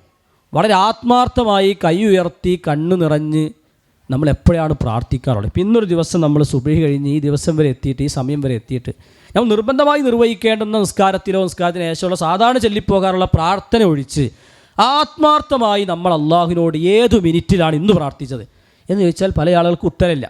കാരണം നമ്മൾ പ്രാർത്ഥിക്കാറില്ല, പല ആളുകളും അള്ളാഹുവിനോട് ചോദിക്കാറേ ഇല്ല. നമ്മളങ്ങനെ ജീവിച്ചു പോവാണ്. നമ്മൾ ഇന്നലെ എപ്പോഴാണ് പ്രാർത്ഥിച്ചു ചോദിച്ചാൽ നമ്മൾ പ്രാർത്ഥിക്കാറില്ല. നമ്മൾ മിനിഞ്ഞാന്ന് എപ്പോഴാണ് പ്രാർത്ഥിച്ചു ചോദിച്ചാൽ നമ്മളതിന് സമയം കണ്ടെത്തിയിട്ടില്ല. എന്ന് പറഞ്ഞാൽ നമുക്ക് അത്രയും തിരക്കാണ്. ഒരു 5 മിനിറ്റ് ഇരുന്ന് അള്ളാഹുവിനോട് സമാധാനപൂർവ്വം ഒന്ന് പ്രാർത്ഥിക്കാൻ, എൻ്റെ പ്രയാസങ്ങളൊന്ന് മനന്നൊന്ന് പറയാൻ അതിനുപോലും നമുക്ക് സമയമില്ല. പലപ്പോഴും നമ്മൾ പ്രാർത്ഥിക്കാൻ മടിയാണ്. നമ്മൾ എന്ത് വിഷയം വന്നാലും ഒപ്പമുള്ള ആളുകളിലൂടെ അത് പരിഹരിക്കാനാണ് നോക്കുക, അല്ലേ? നിങ്ങളുടെ വീട്ടിൽ ഉപ്പ് തീർന്നാൽ, നബി സല്ലല്ലാഹു അലൈഹി വസല്ലം പറഞ്ഞു, നിങ്ങളുടെ വീട്ടിൽ ഉപ്പ് തീർന്നാൽ നിങ്ങൾ അള്ളാഹുവിനോട് സഹായം തേടണം. നിങ്ങൾ നോക്കൂ, നമ്മളത് ചിന്തിക്കുക. നമ്മളെ വീട്ടിൽ ഉപ്പ് തീർന്നാൽ നമ്മളെന്ത് ചെയ്യുക? നേരെ അടുത്ത കടയ്ക്ക് വാട്സപ്പ് അയക്കാന്നല്ല, നമ്മൾ എന്ത് ചെയ്യും? നിങ്ങളെ ചെരുപ്പിൻ്റെ വാറ് പൊട്ടിയാൽ നിങ്ങൾ അള്ളാഹ് എന്ന് വിളിക്കണം എന്ന് റസൂലുള്ളാഹി സ്വല്ലല്ലാഹു അലൈഹി വസല്ലം എന്ന് പറഞ്ഞാൽ ഏറ്റവും ചെറിയ കാര്യങ്ങളിൽ പോലും നിങ്ങളുടെ മനസ്സിലേക്ക് ആദ്യം ഇതെന്നെ സഹായിക്കുമെന്ന് വിചാരിക്കേണ്ട അള്ളാഹിനെക്കുറിച്ചാണ്. പക്ഷെ നമ്മൾ എത്ര ആളുകൾ വിചാരിക്കാറുണ്ട്? നമ്മൾ എന്തൊക്കെ അത് ചിന്തിക്കാറുണ്ട്? നമ്മൾ ഏറ്റവും വലിയ കാര്യങ്ങളല്ല, നമുക്ക് ചെറിയൊരു തലവേദന ഒന്നും വിചാരിക്കാം, നമ്മളെന്താ ചെയ്യുക? തലവേദന എന്താ ചെയ്യും? നമ്മളൊരു വിക്സ് എടുത്ത് തേക്കും, അല്ലേ? ആ തലവേദന മാറിയില്ലെങ്കിൽ എന്ത് ചെയ്യും? തലവേദനയ്ക്കുള്ള ഏതെങ്കിലും ഒരു മരുന്ന് കുടിക്കും. എന്നിട്ടും തലവേദന മാറിയില്ല നമ്മൾ എന്ത് ചെയ്യും? നമ്മൾ തൊട്ടടുത്തുള്ള ഹോസ്പിറ്റലിൽ പോകും. എന്നിട്ടും തലവേദന മാറിയില്ല നമ്മൾ എന്ത് ചെയ്യും? അതിനേക്കാളും വലിയൊരു ഹോസ്പിറ്റലിൽ പോകും. എന്നിട്ടും തലവേദന മാറിയില്ലെങ്കിൽ എന്ത് ചെയ്യും? അതിനേക്കാളും വലിയ ചികിത്സ ഉണ്ടോ നോക്കും, അതിൻ്റെ മേലെയും ചികിത്സ ഉണ്ടോ നോക്കും. അങ്ങനെ എല്ലാ വിദഗ്ധരെയും കാണും. അവസാനം മനസ്സിലാകുന്നു ഇതിനൊരു രക്ഷയില്ല. അപ്പോഴാണ് നമ്മുടെ മനസ്സിലേക്ക് അള്ളാഹ് എന്ന ഓർമ്മ വരിക. എന്ന് പറഞ്ഞാൽ ഏറ്റവും ലാസ്റ്റ് സാധനമാണ് നമ്മുടെ കണ്ണിൽ അള്ളാഹ് എന്ന് പറഞ്ഞാൽ ഒരു വിശ്വാസിയുടെ ആദ്യം വരേണ്ട ചിന്തയാണ് അള്ളാഹ് എന്നെ രക്ഷിക്കും, അള്ളാഹു എന്നെ കാക്കും. അതാണ് പ്രവാചകൻ, നിങ്ങളെ ചെരുപ്പിൻ്റെ വാറ് പൊട്ടിയാൽ, എത്ര സിമ്പിളാണ് ആ കാര്യം. ചെരുപ്പിൻ്റെ വാറ് പൊട്ടിയാൽ പോലും നിങ്ങൾ അള്ളാഹ് എന്ന് വിളിക്കണം. നിങ്ങളെ വീട്ടിൽ ഉപ്പ് തീർന്നാൽ പോലും നിങ്ങൾ അള്ളാഹുവിനോട് സഹായം. അത് ചിന്തിക്കാൻ പോലും കഴിയാത്ത കാര്യം. നമ്മളങ്ങനെ ചെയ്യാറേ ഇല്ല. നമ്മൾ പൈസക്ക് ആവശ്യമുണ്ടെങ്കിൽ നാലാളെ വിളിച്ച് കടം ചോദിക്കുക എന്നല്ലാതെ നമ്മൾ അള്ളാഹിനോട് സഹായം തേടാറുണ്ടോ? അതാണ് അള്ളാഹു നേരിട്ട് ഇങ്ങനെ പൈസ കൊടുക്കുന്നതിനില്ല. അതാണ് നമ്മളെ മനസ്സിലാവും. പെട്ടെന്ന് എങ്ങനെ പരിഹരിക്കപ്പെടാം? നമ്മൾ കണ്ണിൽ കാണുന്നൊരു പരിഹാരത്തെയാണ് നമ്മൾ സബബുകളിലെയാണ് അവലംബിക്കാറുള്ളത്. ആത്യന്തികമായി ഇതൊക്കെ നൽകുന്നത് തൗഫീഖ് ഉണ്ടാക്കി കൊടുക്കേണ്ട അള്ളാഹുവാണ് എന്ന ചിന്ത നമ്മുടെ മനസ്സിലൂടെ കടന്നു പോകാറില്ല. അതാണ് റസൂൽ സല്ലല്ലാഹു അലൈഹി വസല്ലം പറഞ്ഞത്, ലൈസ ശൈഉൻ അക്രമ അലല്ലാഹി തആല മിനദ് ദുആ. പ്രാർത്ഥനയേക്കാളും അള്ളാഹുവിൻ്റെ അടുക്കൽ മഹത്വപൂർണ്ണമായ മറ്റൊരു കാര്യമില്ല എന്ന് റസൂലുള്ളാഹി സ്വല്ലല്ലാഹു അലൈഹി വസല്ലം. പ്രാർത്ഥനയേക്കാളും അള്ളാഹുവിൻ്റെ അടുക്കൽ മഹനീയമായൊരു കാര്യം അതില്ല എന്ന് നബി സല്ലല്ലാഹു അലൈഹി വസല്ലം പറഞ്ഞു. അതുകൊണ്ട് പ്രാർത്ഥിക്കാൻ സമയം കണ്ടെത്തുക എന്നത് പ്രധാനപ്പെട്ടൊരു കാര്യമാണ്. ഇന്നഹു മല്ലം യസ്അലില്ലാഹ യഗ്ദബ് അലൈഹി. അള്ളാഹുവിനോട് ചോദിക്കാത്ത ഒരാളോട് അള്ളാഹുവിന് ദേഷ്യമാണ് എന്ന് റസൂലുള്ളാഹി സ്വല്ലല്ലാഹു അലൈഹി വസല്ലം പറഞ്ഞു. അള്ളാഹുവിനോട് ഒരാൾ ചോദിക്കുന്നില്ലെങ്കിൽ അള്ളാഹുവിന് അവനോട് ദേഷ്യമാണ്. നമ്മോട് രണ്ടെണ്ണം ചോദിച്ചാൽ നമുക്ക് ദേഷ്യം പിടിക്കും. ഒരാളോട് കടം ചോദിച്ചു, പൈസ കൊടുത്തു, പിന്നെയും കടം ചോദിച്ചു, പൈസ കൊടുത്തു, പിന്നെയും കടം ചോദിച്ചാൽ ഇവർക്ക് വേറെ ആരുമില്ലേ എന്ന് നമ്മൾ സ്വാഭാവികം ചിന്തിക്കും. അറിയോ, നമുക്ക് 2-3 വട്ടം നമ്മൾ കടം ചോദിച്ചു കഴിഞ്ഞാൽ നമ്മൾ എങ്ങനെയും അവനെ അകറ്റും, അവനെ ബ്ലോക്ക് ചെയ്ത് അല്ലെങ്കിൽ അവനെ ഒഴിവാക്കി, മെസ്സേജ് കണ്ടാലും കാണാത്ത പോലെ ആക്കി നമ്മൾ എന്ത് ചെയ്യും, അവനോട് അവോയ്ഡ് ചെയ്യാൻ നോക്കും. എന്നാൽ അള്ളാഹുവിനോട് നിങ്ങൾ എത്ര അധികം ചോദിക്കുന്നുവോ അത്രയും അള്ളാഹുവിന് ഇഷ്ടമാണ്. നിങ്ങൾ ചോദിക്കുന്നില്ലെങ്കിൽ അള്ളാഹുവിനോട് നിങ്ങൾ ദേഷ്യമാണ്. ഖുൽ മാ യഅ്ബഉ ബിക്കും റബ്ബി ലൗലാ ദുആഉക്കും. നിങ്ങളുടെ പ്രാർത്ഥനയില്ലെങ്കിൽ അള്ളാഹു എങ്ങനെയാണ് നിങ്ങളെ പരിഗണിക്കുക എന്ന് അള്ളാഹു സുബ്ഹാനഹു വ തആല ചോദിക്കുന്നുണ്ട്. അതുകൊണ്ട് വിശ്വാസികളെ, നമ്മൾ നമ്മുടെ മക്കൾക്ക് വേണ്ടി എത്രമാത്രം പ്രാർത്ഥിക്കാറുണ്ട്. അദ്ദുആഉ സിലാഹുൽ മുഅ്മിൻ എന്ന അലി ഇബ്നു അബീ ത്വാലിബ് റളിയല്ലാഹു അൻഹു പറയുന്നുണ്ട്. പ്രാർത്ഥന എന്ന് പറഞ്ഞാൽ ഒരു വിശ്വാസിയുടെ ആയുധമാണ്. പ്രത്യേകിച്ച് ഒരു ഉമ്മയുടെ, ഒരു പിതാവിൻ്റെ പ്രാർത്ഥന എന്നൊക്കെ പറഞ്ഞാൽ ഇരുതല മൂർച്ചയുള്ളതാണ്. അത് നെഗറ്റീവായിട്ട് നിങ്ങൾക്ക് ഉപയോഗിക്കാം, അത് പോസിറ്റീവായിട്ട് ഉപയോഗിക്കാൻ പറ്റും. നിങ്ങൾ എങ്ങനെ പ്രാർത്ഥിക്കുന്നു അതിനനുസരിച്ച് നിങ്ങളുടെ മക്കളിൽ അത് ഭവിക്കും. അതെന്ന കാര്യത്തിൽ ഒരു സംശയവുമില്ല. അതുകൊണ്ട് ആ പ്രാർത്ഥന എന്ന് പറയുന്ന ഒരു ആയുധത്തെ നിങ്ങൾ ഉപയോഗിക്കുക എന്നതാണ്. ഒന്നാമതായി മക്കളെക്കുറിച്ച് എന്ത് ചിന്തിക്കണമെന്ന് ചോദിച്ചാൽ ഒന്നാമത്തെ കാര്യം അതാണ് ഖുർആനിൽ നമുക്ക് ഒരുപാട് പ്രവാചകന്മാരുടെ പ്രാർത്ഥന കാണാം. അവരൊക്കെയും പ്രാർത്ഥിക്കുന്ന ഏറ്റവും പ്രധാനപ്പെട്ട കാര്യങ്ങളിലൊന്ന്, ഞങ്ങളുടെ മക്കളെ നന്നാക്കണേ, ഞങ്ങൾക്കൊരു നല്ല സന്തതികളെ തരണേ എന്ന് പ്രവാചകന്മാർ പ്രാർത്ഥിച്ചിട്ടുണ്ട്. നിങ്ങൾ നോക്കൂ, പ്രാർത്ഥിക്കുന്നത് ആരാണ്? പ്രവാചകനാണ്. അള്ളാഹുവിൻ്റെ നുബുവത്ത് കിട്ടിയ ആളുകളാണ്, അള്ളാഹു സ്വീകരിച്ച ആളുകളാണ്. എൻ്റെ മക്കൾക്ക് വേണ്ടി പ്രാർത്ഥിക്കണം. ഓട്ടോമാറ്റിക്കലി നന്നാവുമെന്ന് വിചാരിക്കല്ല. അതൊക്കെ നന്നായിക്കോളും, അതൊക്കെ വളർന്നോളും, അതൊക്കെ ജീവിച്ചു പോയിക്കോളും എന്ന് വിചാരിക്കല്ല. ആ മക്കൾ നന്നാവാൻ അള്ളാഹു സുബ്ഹാനഹു വ തആലയോട് പ്രാർത്ഥിക്കണം. അതാണ് സക്കരിയ നബി അലൈഹി സ്വലാത്തു വസ്സലാമിൻ്റെ പ്രാർത്ഥന. ആൽ ഇംറാനിൽ അള്ളാഹു സുബ്ഹാനഹു വ തആല എടുത്തു കൊടുത്തു, ഹുനാലിക ദഅ സക്കരിയ റബ്ബ ഖാല റബ്ബി ഹബിലി മിൻ ലദുൻക ദുർരിയത്തൻ ത്വയ്യിബ. എനിക്കൊരു മക്കളെ നൽകണേ എന്ന് മാത്രമല്ല സക്കരിയ നബി പ്രാർത്ഥന. സക്കരിയ നബിക്ക് പ്രായാധിക്യായി, എന്നിട്ടും മക്കളില്ല. കാരണം ഖുർആൻ വിവരിക്കുന്നതിനെ കാണാൻ സാധിക്കും. അദ്ദേഹത്തിൻ്റെ പ്രാർത്ഥനയുടെ തുടക്കത്തിൽ അദ്ദേഹം പറയുന്ന, റബ്ബി ഇന്നി വഹനൽ അളുമു മിന്നി വസ്തഅല റഅ്സു ശൈബ.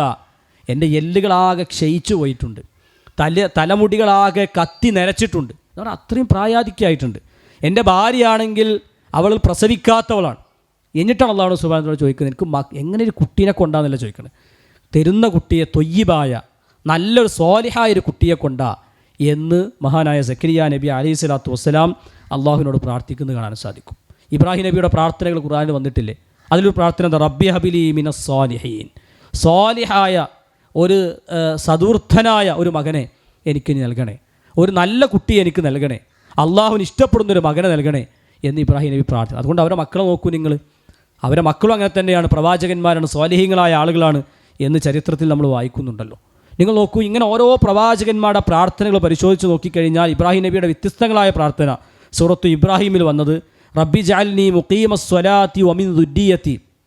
എന്നെ നീ നിസ്കരിക്കുന്ന ഒരാളാക്കണേ എന്ന് പറഞ്ഞ് അവസാനിപ്പിച്ചില്ല, എൻ്റെ മക്കളെ അങ്ങനെ ആക്കണേ. എന്നെ മാത്രം അല്ലാ നിനക്ക് മുന്നിൽ സുജൂദ് ചെയ്യുന്ന ഒരാളാക്കണേ എന്ന് പറഞ്ഞ് അവസാനിപ്പിക്കില്ല, എൻ്റെ മക്കളെ അങ്ങനെ തന്നെ ആക്കിത്തരണേ എന്ന് ആത്മാർത്ഥമായി അള്ളാഹു സുബ്ഹാനഹു വ തആലയോട് പ്രാർത്ഥിക്കുന്നത് പ്രവാചകന്മാരുടെ പ്രാർത്ഥനയിൽപ്പെട്ടതാണ്. അതുകൊണ്ടാണല്ലോ സൂറത്തുൽ ഫുർഖാനിൽ നമ്മളൊക്കെ അള്ളാഹുവിനോട് പ്രാർത്ഥിക്കുന്നു. ഇബാദുർ റഹ്മാൻ്റെ അടയാളം പറഞ്ഞപ്പോൾ റബ്ബനാ ഹബ്ലനാ മിൻ അസ്വാജിനാ വ ദുർരിയാതിനാ ഖുർറത അയ്യുനിൻ വജഅൽനാ ലിൽ മുത്തഖീന ഇമാമാ. അള്ളാഹുവെ, ഞങ്ങളുടെ ഭാര്യമാരിൽ, ഞങ്ങളുടെ മക്കളിൽ ഞങ്ങൾക്ക് നീ കൺകുളിർമ നൽകണേ, ഞങ്ങളെ നീ മുത്തഖീങ്ങൾക്ക് സൂക്ഷ്മത പാലിക്കുന്ന ആളുകൾക്ക് നീ ഞങ്ങളെ ഇമാമാക്കണേ എന്ന്. ഞങ്ങൾ നന്നാക്കണമെന്ന് മാത്രമല്ല, അവർക്ക് ഞങ്ങളെ ഇമാമാക്കി തരണേ, ഞങ്ങളുടെ മക്കളെയും അങ്ങനെ ആക്കണേ. അവരെ കാണുമ്പോൾ, അവരുടെ ജീവിതം കാണുമ്പോൾ ഞങ്ങളുടെ കൺകുളിർമയുണ്ടാകുന്ന ഒരവസ്ഥ ഞങ്ങൾക്ക് തരണേ എന്ന് അള്ളാഹു സുബ്ഹാനഹു വ തആലയോട് പ്രാർത്ഥിക്കുന്നതാണ്. അതുകൊണ്ട് പ്രിയപ്പെട്ടവരെ, നമ്മളൊക്കെ ഒന്നാമത് ചെയ്യേണ്ട കാര്യം നമ്മുടെ മക്കൾക്ക് വേണ്ടി നമ്മൾ ആത്മാർത്ഥമായി ശരിക്കും പ്രാർത്ഥിക്കുക. നമ്മൾ ഏറ്റവും പ്രധാനപ്പെട്ട വിഷയങ്ങൾ അള്ളാഹുവിനോട് പറയാൻ നമ്മൾ സമയം കണ്ടെത്തുന്ന പാതിരാവിൽ നമ്മുടെ നമസ്കാരങ്ങൾക്ക് ശേഷം, നമ്മുടെ ജുമയുള്ള നമസ്കാരങ്ങൾക്ക് ശേഷം, അതല്ലെങ്കിൽ മറ്റു ഇതര സമയങ്ങളിൽ പ്രാർത്ഥനയ്ക്ക് ഉത്തരം കിട്ടുമെന്ന് പറഞ്ഞ ബാങ്കിൻ്റെയും ഇക്കാമത്തിൻ്റെയും ഇടയിലുള്ള സമയം, ഇങ്ങനെ തുടങ്ങി ഒരു മനുഷ്യൻ ഏറ്റവും പ്രധാനപ്പെട്ട സമയം അവൻ പ്രാർത്ഥനയിൽ എന്താണോ ഉൾപ്പെടുത്തുക, ആ സമയത്ത് നമ്മൾ ഏറ്റവും പ്രാധാന്യത്തോടു കൂടി നിർവഹിക്കേണ്ട കാര്യം അള്ളാഹുവിൻ്റെ മക്കളെ നന്നാക്കണേ എന്ന് ആവർത്തിച്ച് ചോദിച്ചുകൊണ്ടേയിരിക്കും. ഒരു കുട്ടി ഒരു ഉമ്മയോട് ചോദിക്കും പോലെ, അല്ലെങ്കിൽ അതിനേക്കാളും സ്ട്രോങ് ആയി അള്ളാഹുവിനോട് ആത്മാർത്ഥമായി നിങ്ങൾ ആവർത്തിച്ച് അള്ളാഹുവിനോട് ചോദിച്ചുകൊണ്ടേയിരിക്കുക എന്നതാണ് വിശുദ്ധ ഖുർആൻ നമ്മെ പഠിപ്പിക്കുന്നൊരു കാര്യം. നിങ്ങൾ നോക്കൂ, അള്ളാഹുവിൻ്റെ റസൂൽ സല്ലല്ലാഹു അലൈഹി വസല്ലം പറഞ്ഞു, സലാസു ദഅവാത്തിൻ മുസ്തജാബാത്തുൻ, 3 പ്രാർത്ഥനകൾ അള്ളാഹു ഒരിക്കലും തട്ടുകയില്ല, അത് അള്ളാഹു ഉത്തരം നൽകിയിരിക്കും. 3 പ്രാർത്ഥനകൾ അള്ളാഹു തട്ടൂല, അത് ഉറപ്പായിട്ട് ഉത്തരം ഉണ്ടാവും. അതെന്താണ്? ഒന്നാമത്തെ പ്രാർത്ഥന ദഅവത്തുൽ വാരിദ്, ഒരു രക്ഷിതാവിൻ്റെ പ്രാർത്ഥന. ഒരു വാപ്പ ഒരു ഉമ്മ തൻ്റെ മക്കൾക്ക് വേണ്ടി നിർവഹിക്കുന്ന പ്രാർത്ഥന അള്ളാഹു സ്വീകരിക്കും. അതുകൊണ്ട് ആ പ്രാർത്ഥന കിട്ടാൻ മക്കൾ അർഹരല്ലേ, അല്ലെങ്കിൽ അവർക്കത് കിട്ടണ്ടേ? നമ്മുടെ പ്രാർത്ഥന കൊണ്ട് മാത്രം അതില്ലാതായി പോകരുതല്ലോ. നമ്മുടെ മക്കൾക്ക് വേണ്ടി നമ്മൾ ശരിക്കും അവരുടെ പരലോകത്തിന് വേണ്ടി, അവരുടെ ജീവിതത്തിന് വേണ്ടി, അവരുടെ ഈമാനിന് വേണ്ടി, ആ ഈമാൻ ഹൃദയത്തിൽ നിറയാൻ വേണ്ടി എൻ്റെ ഉപ്പമാരെ, എൻ്റെ ഉമ്മമാരെ, നമ്മളൊക്കെ നമ്മുടെ മക്കൾക്ക് വേണ്ടി പ്രാർത്ഥിക്കണം എന്ന് റസൂൽ സല്ലല്ലാഹു അലൈഹി വസല്ലം നമ്മെ പഠിപ്പിക്കണം. എന്ന് മാത്രമല്ല, മക്കൾക്ക് അനുകൂലമായിട്ടാണ് പ്രാർത്ഥിക്കേണ്ടത്. കാരണം മക്കളാണ്, അവരുടെ പ്രായം കുറവാണ്, ജീവിതം കാണാത്തവരാണ്, പരിചയമില്ലാത്തവരാണ്, ഒരുപക്ഷേ കൂടുതൽ കാലത്തെക്കുറിച്ച് ചിന്തിക്കാത്തവരാണ്, അങ്ങനെയൊക്കെ ഉണ്ടാകും. അതുകൊണ്ട് അതിൻ്റേതായ പൊട്ടിത്തെറിയും കാര്യങ്ങളൊക്കെ മക്കളിൽ സ്വാഭാവികമായി ഉണ്ടാകും. ആ സമയത്ത് ക്ഷമ കെട്ട് എതിരെ പ്രാർത്ഥിക്കരുത്, ശപിക്കരുത്. അവരെ മക്കളെ ശപിക്കാൻ പാടില്ല. അത് തിരിച്ചു വരൂല. ആ ശാപം തട്ടിക്കഴിഞ്ഞാൽ പിന്നെ തിരിച്ചു വരൂല. കാരണം റസൂലിൻ്റെ ഹദീസ് ഉണ്ടല്ലോ, ഒരു മനുഷ്യൻ ഒരാളെ ശപിച്ചു കഴിഞ്ഞാൽ അത് ആകാശങ്ങളിലേക്ക് വരെ ഉയർന്നു പോയി ആകാശത്തിൻ്റെ കവാടങ്ങളൊക്കെ അടച്ചു വെച്ചിട്ടുണ്ടാവും. എന്നാൽ ശാപത്തിൻ്റെ വാക്കുകൾ കയറിപ്പോകില്ല. പിന്നെ തിരിച്ചു വന്ന് ആ ശാപത്തിന് അർഹനാണെങ്കിൽ അവരിൽ പോയി ഭവിക്കുന്നതാണ്. എന്ന് പറഞ്ഞാൽ മക്കൾക്ക് വേണ്ടി, മക്കളെ ഉദ്ദേശിച്ച് ഒരു മനുഷ്യൻ ശപിച്ചിട്ടുണ്ടെങ്കിൽ, ഒരു പിതാവ് ഒരു മാതാവ് ശപിച്ചിട്ടുണ്ടെങ്കിൽ അതിനേക്കാളും വലിയ വാചകം എന്താണ്? അതുകൊണ്ടാണ് റസൂൽ സല്ലല്ലാഹു അലൈഹി വസല്ലം ലാ തദ്ഉ അലാ ഔലാദിക്കും, നിങ്ങൾ മക്കൾക്കെതിരെ ഇവൻ നന്നാകരുത്, ഇവൻ മരിച്ചു പോട്ടെ, പാമ്പ് ഒത്തിച്ചാവട്ടെ, ഇതൊക്കെ നശിച്ചു പോട്ടെ എന്നെങ്ങാനും ഏതെങ്കിലും സന്ദർഭത്തിൽ ബുദ്ധിമോശം കൊണ്ട് ഒരു പിതാവും മാതാവും പറയാൻ പാടില്ലാത്തൊരു വാചകം മക്കൾക്കെതിരെ. കാരണം അങ്ങനെ പറയുന്ന ആളുകളുണ്ട്, അങ്ങനെ പറയുന്നൊരു സമൂഹമുണ്ട് നമുക്ക് മുന്നിൽ. ഇവരൊക്കെ നശിച്ചു പോട്ടെ എന്ന് ആ ദേശത്തിലാണ് പറയാണ്. പക്ഷെ ആ പറയുന്ന വാചകമല്ല, അത് വളരെ ഗൗരവമാണ്. അത് ഞാൻ പറഞ്ഞത്, അത് ഇരുതല മൂർച്ചയുള്ള വാചകമാണ്. അത് നിങ്ങൾക്ക് നല്ല രൂപത്തിൽ ആ പ്രാർത്ഥന ഉപയോഗിക്കാം, നിങ്ങൾക്ക് വേണമെങ്കിൽ കൊല്ലാനും ആ പ്രാർത്ഥന ഉപയോഗിക്കാം. അത്രയും ഡേഞ്ചറാണ് ഒരു പിതാവ് ഒരു മാതാവ് തൻ്റെ മക്കൾക്ക് വേണ്ടി നടത്തുന്ന പ്രാർത്ഥന എന്ന് നമ്മൾ മനസ്സിലാക്കുന്നു. അതുകൊണ്ട് നമ്മളൊക്കെ നമ്മുടെ മക്കൾ നന്നാകണമെന്ന് ആഗ്രഹിക്കുന്നതിൽ ഒന്നാമത്തെ കാര്യം നമ്മളൊക്കെ ആത്മാർത്ഥമായി പ്രാർത്ഥിക്കാൻ സമയം കണ്ടെത്തുക എന്നുള്ളത്. അത് എത്രമാത്രം നമ്മളൊക്കെ ചെയ്യുന്നുണ്ട് എന്ന കാര്യത്തിൽ നമ്മൾ ഈ സമയത്ത് പുനർവിചിന്തനം നടത്തേണ്ടതുണ്ട്. അത് ഏറ്റവും പ്രധാനപ്പെട്ട ഒരു ആയുധമാണ്, അതൊരു സംശയവുമില്ല.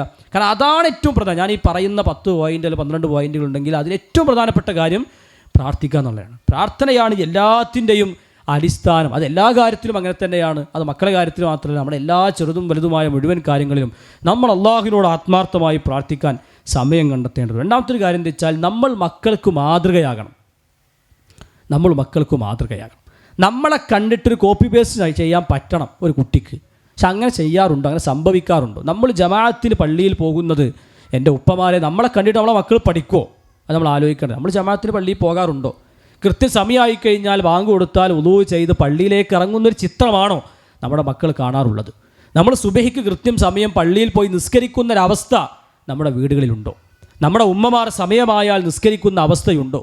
അല്ലെങ്കിൽ എല്ലാ രാത്രിയിലും അല്ലെങ്കിൽ എല്ലാ പകലിലും ഒരു സമയം കണ്ടെത്തി വിശുദ്ധ ഖുർആനിൻ്റെ പേജുകൾ മറിച്ച് അത് പാരായണം ചെയ്യുന്ന വിശുദ്ധ ഖുർആനിൻ്റെ അക്ഷരങ്ങൾ മുഴങ്ങുന്നൊരു വീടായി നമ്മളെ വീട്. ഇത് കാണാത്തൊരു വീട്ടിൽ എങ്ങനെയാണ് മക്കളത് പഠിക്കുക? നമ്മളെ വീട്ടിൽ കുട്ടികൾ പല്ലേക്ക് ഉണ്ടെങ്കിൽ അത് ശീലിപ്പിച്ചുകൊണ്ടാണ്, അല്ല വെറുതെ തേക്കല്ല. ഒരെന്നും ശീലിപ്പിച്ചു, അതോടെ ഇന്നും പല്ലേക്കുണ്ട്. ഒരെന്നും കുളിക്കുന്നുണ്ടെങ്കിൽ അത് ശീലിപ്പിച്ചുകൊണ്ടാണ്. ശീലിപ്പിച്ചതേ കുട്ടികളുടെ കയ്യിലുണ്ടാവുള്ളൂ. നമ്മൾ എല്ലാ നന്മകളെയും അവരെ ശീലിപ്പിക്കണം. അവർക്കതൊരു മാതൃക ഉണ്ടാകണം. നമ്മുടെ പിതാവിൽ, നമ്മുടെ ഉമ്മയിൽ, നമ്മുടെ ഉപ്പയിൽ ഒക്കെ നമുക്ക് നമ്മുടെ മക്കൾക്ക് മാതൃക കാണിച്ചു കൊടുക്കാൻ പറ്റും. നമ്മുടെ മക്കൾ എങ്ങനെയാകണമെന്ന് വിചാരിക്കുന്നുണ്ടോ അതിൻ്റെ ഇരട്ടി നമ്മളാകണം.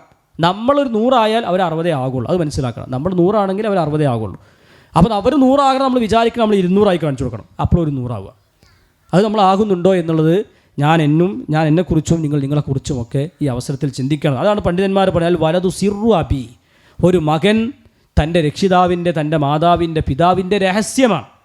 കാരണം അവർ രഹസ്യത്തിൽ എങ്ങനെയാണ്, അതാണ് ആ മകനിൽ കാണുന്നത്, അല്ലെങ്കിൽ ആ മകളിൽ കാണുന്നത് ആ ചിത്രമാണ്. അതുകൊണ്ട് ഞാൻ എങ്ങനെയാണോ വീട്, അതാണ് ഒരു പുറത്ത് കാണിച്ചു തരിക. പുറത്ത് വന്നിട്ട് ഞാൻ ഭയങ്കര സംഭവം നടന്നിട്ട് കാര്യമില്ല. ഞാൻ വീടിൻ്റെ ഉള്ളിൽ എങ്ങനെയാണോ അത് മക്കളിൽ കറക്റ്റ് കാണിക്കും, അല്ലെങ്കിൽ അത് കാണുമെന്ന് പണ്ഡിതന്മാർ പറയുന്നതാണ്. നിങ്ങൾ നോക്കൂ, എല്ലാ മക്കളെയും ശുദ്ധ പ്രകൃതിയിലാണ് നമുക്ക് കിട്ടിയിട്ടുള്ളത്. ഒരു പൈതൽ പിറന്നു വീഴുന്നത് ഏറ്റവും ശുദ്ധമായ പ്രകൃതി. അത് ഏത് മതക്കാരനാണെങ്കിലും, ഏത് പ്രത്യയശാസ്ത്രത്തിൽ വിശ്വസിക്കുന്ന ഒരാളാണെങ്കിലും, ഏത് യുക്തിവാദിയുടെ മകനാണെങ്കിലും, കുല്ലു മൗലൂദിൻ യൂലദു അലൽ ഫിത്ര, എല്ലാ മക്കളെയും എല്ലാ സന്തതികളും ശുദ്ധ പ്രകൃതിയിലാണ് നിങ്ങൾക്ക് കിട്ടുന്നത് എന്ന് റസൂലുള്ളാഹി സ്വല്ലല്ലാഹു അലൈഹി വസല്ലം പറയാണ്. എൻ്റെ പ്രവാചകൻ പറഞ്ഞു, ഫ അബവാഹു യുഹവ്വിദാനിഹി ഔ യുനസ്സിറാനിഹി ഔ യുമജ്ജിസാനിഹി. അവനെ നസ്രാണിയാക്കുന്നുണ്ടെങ്കിൽ, അവനെ ക്രിസ്ത്യാനിയാകുന്നുണ്ടെങ്കിൽ, അവർ ജൂതനാകുന്നുണ്ടെങ്കിൽ, അവർ മജൂസിയാകുന്നുണ്ടെങ്കിൽ അത് ബാപ്പിമ്മിയാക്കിയതാണ്. അതായത് കുട്ടി സ്വമേധയാ ജനിച്ചപ്പോൾ ഞാൻ ജൂതനാകണം എന്ന് പറഞ്ഞ് ജനിച്ചതല്ലല്ലോ, അല്ലെങ്കിൽ നസ്രാണിയാകണം എന്ന് വിചാരിച്ചതല്ലല്ലോ. ആ വാപ്പിമ്മാനും കണ്ട് അവരുടെ വിശ്വാസങ്ങളെ പകർന്ന് അവൻ ആ മതക്കാരനായി എന്ന് പറഞ്ഞാൽ ആ കുട്ടി യഥാർത്ഥത്തിൽ അള്ളാഹു ഒരു മുസ്ലിമായൊരു ശുദ്ധ പ്രകൃതിയിൽ നമ്മുടെ കൈകളിലേക്ക് തന്ന കുട്ടിയെ അവൻ ജൂതനായെങ്കിൽ, അവൻ നസ്രാണിയായെങ്കിൽ, അവൻ നല്ലവനായെങ്കിൽ, അവൻ ചീത്തവനായെങ്കിൽ, അവൻ മോശപ്പെട്ടവനായെങ്കിൽ അതിൻ്റെ ഒക്കെ ഒരു പരിധിവരെ കാരണക്കാർ മാതാപിതാക്കളാണ് എന്ന് റസൂൽ സല്ലല്ലാഹു അലൈഹി വസല്ലം നമ്മെ പഠിപ്പിക്കുന്നത് കാണാൻ സാധിക്കുന്നു. അതുകൊണ്ട് എല്ലാ നന്മകളും അവരിൽ സന്നിവേശിപ്പിക്കാൻ നമ്മൾ ഉദ്ദേശിക്കുന്നുണ്ടെങ്കിൽ ആദ്യം ആ നന്മ നമ്മളിൽ ഉണ്ടാകണം. നമ്മൾ ഖുർആൻ ഓതുന്ന ആളുകളാകണം, നമ്മുടെ വീട് അതിൻ്റെ ഒരു മാതൃകയാകണം, നമ്മൾ നമസ്കാരത്തിൽ നിലനിർത്തുന്ന ആളുകളാകണം, നമ്മുടെ വീട്ടിൽ അങ്ങനെ ഒരു മാതൃക കാണിച്ചു കൊടുക്കാൻ പറ്റണം, നമ്മൾ ഖുർആൻ ക്ലാസ്സിന് പോകുന്ന ആളുകൾ. അപ്പോൾ അത് കണ്ട് പഠിച്ച് വളരുന്നൊരു കുട്ടിയെ നിങ്ങൾക്ക് മക്കളെ പള്ളി കൊണ്ടുപോയി ശീലിപ്പിക്കാനൊക്കെ പറഞ്ഞ ഇന്നത്തെ കാര്യത്തിൽ ഒരു പ്രശ്നമില്ലാത്തൊരു കാര്യമാണ്. കാരണം പള്ളിയൊക്കെ കുറച്ച് അകലേക്കണം, ബൈക്കിൽ തിറങ്ങിയ കുട്ടികളൊക്കെ വന്ന് കയറിക്കോളും. അത്രയും സിമ്പിളാണ് കുട്ടികളെ പള്ളി കൊണ്ടുപോകാൻ പറഞ്ഞാൽ. കാരണം ബൈക്ക് കയറുന്ന ആൾക്കാരാണ്, ബൈക്കിൽ പോകാൻ ഇഷ്ടമുള്ള ആളുകളാണ്, കാറ് പോകാൻ ഇഷ്ടമുള്ള ആളുകളാണ്. അപ്പോൾ അവരെ പള്ളി കൊണ്ടുപോയി ശീലിപ്പിക്കാറ് നടന്നു പോകേണ്ട ആവശ്യമില്ല. പണ്ട് നടന്നു പോകാൻ അവരെ, അപ്പോൾ നടന്നു പോകാൻ കുട്ടികൾക്ക് മടിയായി കയറും. ഇത് ബൈക്ക് എടുത്താൽ തന്നെ കുട്ടികൾ വന്ന് കയറിക്കോളും, അത് അത്രയും ഇഷ്ടമാണ്. അപ്പോൾ അതുകൊണ്ട് അവരെ പള്ളി കൊണ്ടുപോയി ശീലിപ്പിക്കാന്നൊക്കെ പറഞ്ഞാൽ ഇന്നത്തെ കാലത്ത് ഒരു പണിയില്ലാത്ത കാര്യം. അപ്പോൾ അത്രയും നന്മകളിലേക്ക് അവരെ കൊണ്ടുപോവുക, അതിന് മാതൃക കാണിച്ചു കൊടുക്കുക, നമ്മുടെ നിസ്കാരങ്ങളും നമ്മുടെ ബാക്കിയുള്ള എല്ലാ കാര്യങ്ങളിലും അവർക്കൊരു മാതൃകയായി നമ്മൾ മാറുക എന്ന് പ്രധാനപ്പെട്ടതാണ്. അതിലെത്രമാത്രം നമ്മൾ ശ്രദ്ധിക്കുന്നുണ്ട്, അല്ലെങ്കിൽ നമ്മൾ അങ്ങനെ ഒരു ആലോചിച്ച് ചിന്തിച്ചും ആ പ്രവർത്തനത്തിൽ ഇടപെടാറുണ്ടോ? എൻ്റെ മകൻ എന്നെ കാണുന്നുണ്ട്, അവർ മലയാളം പഠിച്ചത് എവിടുന്ന വാപ്പിമ്മ സംസാരിക്കുന്ന കേട്ടിട്ടാണ്, അല്ലെങ്കിൽ അവരുടെ ശീലങ്ങൾ, അവരുടെ ശൈലികൾ, അവരുടെ സംസ്കാരങ്ങൾ, അവരുടെ രീതികളൊക്കെ പഠിച്ചത് നമ്മുടെ വീടിൻ്റെ സാഹചര്യങ്ങളും ചുറ്റുപാടിൽ നിന്നാണ് എല്ലാം പഠിച്ചെടുത്തത്. എന്നതുപോലെ തന്നെ അവരവിടെ മതപരമായ ചിട്ടയും പഠിച്ചെടുക്കാനുള്ളത് നമ്മുടെ വീട്ടിൽ നിന്നാണ്. അൽ ഉമ്മു മദ്രസത്തുൻ, ഉമ്മ ഒരു മദ്രസയാണ്. അവൻ പാഠശാല, അവൻ കണ്ട ഏറ്റവും നല്ല പാഠശാല അവൻ്റെ ഉമ്മയാണ്. ഉമ്മയിൽ നിന്നാണ് എല്ലാം ഒരു കുട്ടി പഠിച്ചെടുക്കുക. അവൻ ആദ്യം അക്ഷരങ്ങൾ പഠിപ്പിക്കുന്ന ഉമ്മയാണ് എന്ന് മനസ്സിലാക്കുക. അതുകൊണ്ട് നിങ്ങൾ ആ ചെയ്യുന്ന കാര്യം ഒരേ നന്മയുള്ള കാര്യമാണ്. അള്ളാഹുവിൻ്റെ അടുക്കൽ പരലോകത്തൊരു കുട്ടിയെ ഒരു ഉമ്മ ഫാത്തിഹ പഠിപ്പിച്ചാൽ, നിങ്ങൾ അയച്ചൊക്കെ ഒരു ഉമ്മ ഫാത്തിഹ പഠിപ്പിച്ചാൽ ആ കുട്ടി മരണം വരെ ഏറ്റവും കൂടുതൽ ഓതുന്ന സൂറത്തിലൊന്ന് സൂറത്തുൽ ഫാത്തിഹ. അപ്പോൾ ആ ബാക്കി ആർക്ക് കിട്ടുന്നത്? ഉമ്മാക്ക് ഉപ്പാക്കാണ്. കുട്ടി നമ്മളെ നാട്ടിലൊക്കെ കുട്ടികൾ മദ്രസയിൽ പോയിട്ടല്ലല്ലോ ഫാത്തിഹ പഠിക്കണം, ഫാത്തിഹ വീട്ടിൽ നിന്ന് തന്നെ പഠിച്ചിട്ടുണ്ടാവും. അത് ഉമ്മ പഠിപ്പിച്ചു കൊടുത്തിട്ടുണ്ടെങ്കിൽ, ഉപ്പ പഠിപ്പിച്ചു കൊടുത്തെങ്കിൽ അവസാനം വരെ അതിൻ്റെ ഓരോ അക്ഷരങ്ങൾ ഉച്ചരിക്കുന്നതിൻ്റെ പ്രതിഫലം ആർക്ക് കിട്ടും? ഉമ്മാക്ക് കിട്ടും, ഉപ്പാക്ക് കിട്ടും. അപ്പോൾ നിങ്ങൾ നോക്കൂ, വലിയൊരു നന്മയാണ് ചെയ്തുകൊണ്ടിരിക്കുന്നത്. മക്കളെ നോക്കുക എന്നുള്ള പരലോകത്തെ ഏറ്റവും കൂലുള്ള കാര്യമാണ്. കാരണം നമ്മൾ ദുനിയാവ് ആഗ്രഹിച്ച് ചെയ്യരുത്. മക്കളെ നോക്കുമ്പോൾ നമ്മൾ വിചാരിക്കണം എന്താ വെച്ചാൽ ഇതൊക്കെ വലുതാകുമ്പോൾ എന്നെ നോക്കുമല്ലോ എന്ന് വിചാരിച്ചാണ് നോക്കുന്നത്. അതുകൊണ്ടാണ് മക്കൾക്ക് പ്രശ്നം. നമ്മൾ പരലോകം ഉദ്ദേശിച്ച് നോക്കണം. അള്ളാഹുവിനെ ഏൽപ്പിച്ചതാണ്. കുട്ടികൾക്ക് പാല് കൊടുക്കുമ്പോൾ പോലും അള്ളാഹ് ഇന്ന് കൂലി കിട്ടണമല്ലോ എന്ന് വിചാരിച്ച് കൊടുക്കണം, അപ്പോഴാണ് കൂലി കിട്ടുക. അല്ലാതെ വലുതാകുമ്പോൾ എന്നെ നോക്കുമല്ലോ, ഇവർക്ക് ഞാൻ കിടക്കുന്ന സമയത്ത് വെള്ളം ചൂടാക്കി തരാൻ ഉണ്ടാവുമല്ലോ എന്ന് വിചാരിച്ചിട്ടാണ് കുട്ടികളെ നോക്കണമെങ്കിൽ വെള്ളം ചൂടാക്കി തരാൻ ഉണ്ടാവും, പരലോകത്ത് കൂലി കിട്ടൂല. പരലോകത്ത് കൂലി കിട്ടണമെന്നുണ്ടെങ്കിൽ ആ നിയ്യത്തുണ്ടാകണം. മക്കളെ നോക്കുമ്പോൾ, അവരെ വളർത്തുമ്പോൾ, അവർക്ക് തർബിയത്ത് കൊടുക്കുമ്പോൾ അവരെ എല്ലാം പരലോകത്തെ ഉദ്ദേശിച്ച് അത് ലക്ഷ്യം വെച്ചിട്ട് തന്നെയാണ് നമ്മുടെ ഓരോ അടിയും മുന്നോട്ട് വെക്കേണ്ടത് എന്ന് ഈ അവസരത്തിൽ നമ്മളൊക്കെ മനസ്സിലാക്കണം. മറ്റൊരു കാര്യം എന്താ വെച്ചാൽ കുട്ടികൾക്ക് നല്ല ഉപദേശം കൊടുക്കണം. നമ്മൾ വെറുതെ ഉപദേശിക്കണം എന്നൊക്കെ വെറുതെ പറയണം. കുട്ടികൾക്ക് നല്ല ഉപദേശം കൊടുക്കണം, അവരെ നമ്മൾ നന്നായി വളർത്തണം, അവരെ മര്യാദ പഠിപ്പിക്കണം. കാരണം ഖൂ അൻഫുസക്കും വഅഹ്ലീക്കും നാറ എന്ന ആയത്തിന് വിശദീകരിക്കുമ്പോൾ അലി ഇബ്നു അബീ ത്വാലിബ് റളിയല്ലാഹു അൻഹു പറഞ്ഞു, അല്ലിമൂഹും വഅദ്ദിബൂഹും, നിങ്ങൾ അവരെ മര്യാദ പഠിപ്പിക്കണം, നിങ്ങൾ അവരെ ദീന് പഠിപ്പിച്ചു കൊടുക്കണം. അത് ഏറ്റവും പ്രധാനപ്പെട്ടൊരു കാര്യമാണ്. അതുകൊണ്ട് മര്യാദ മക്കളെ പഠിപ്പിക്കുക, അതേപോലെ തന്നെ അവർക്ക് തർബിയത്ത് കൊടുക്കുക, നല്ല ഉപദേശങ്ങൾ കൊടുക്കുക. അത് അവരുടെ ഭാഷയിലായിരിക്കണം എന്ന് മാത്രമേ ഉള്ളൂ.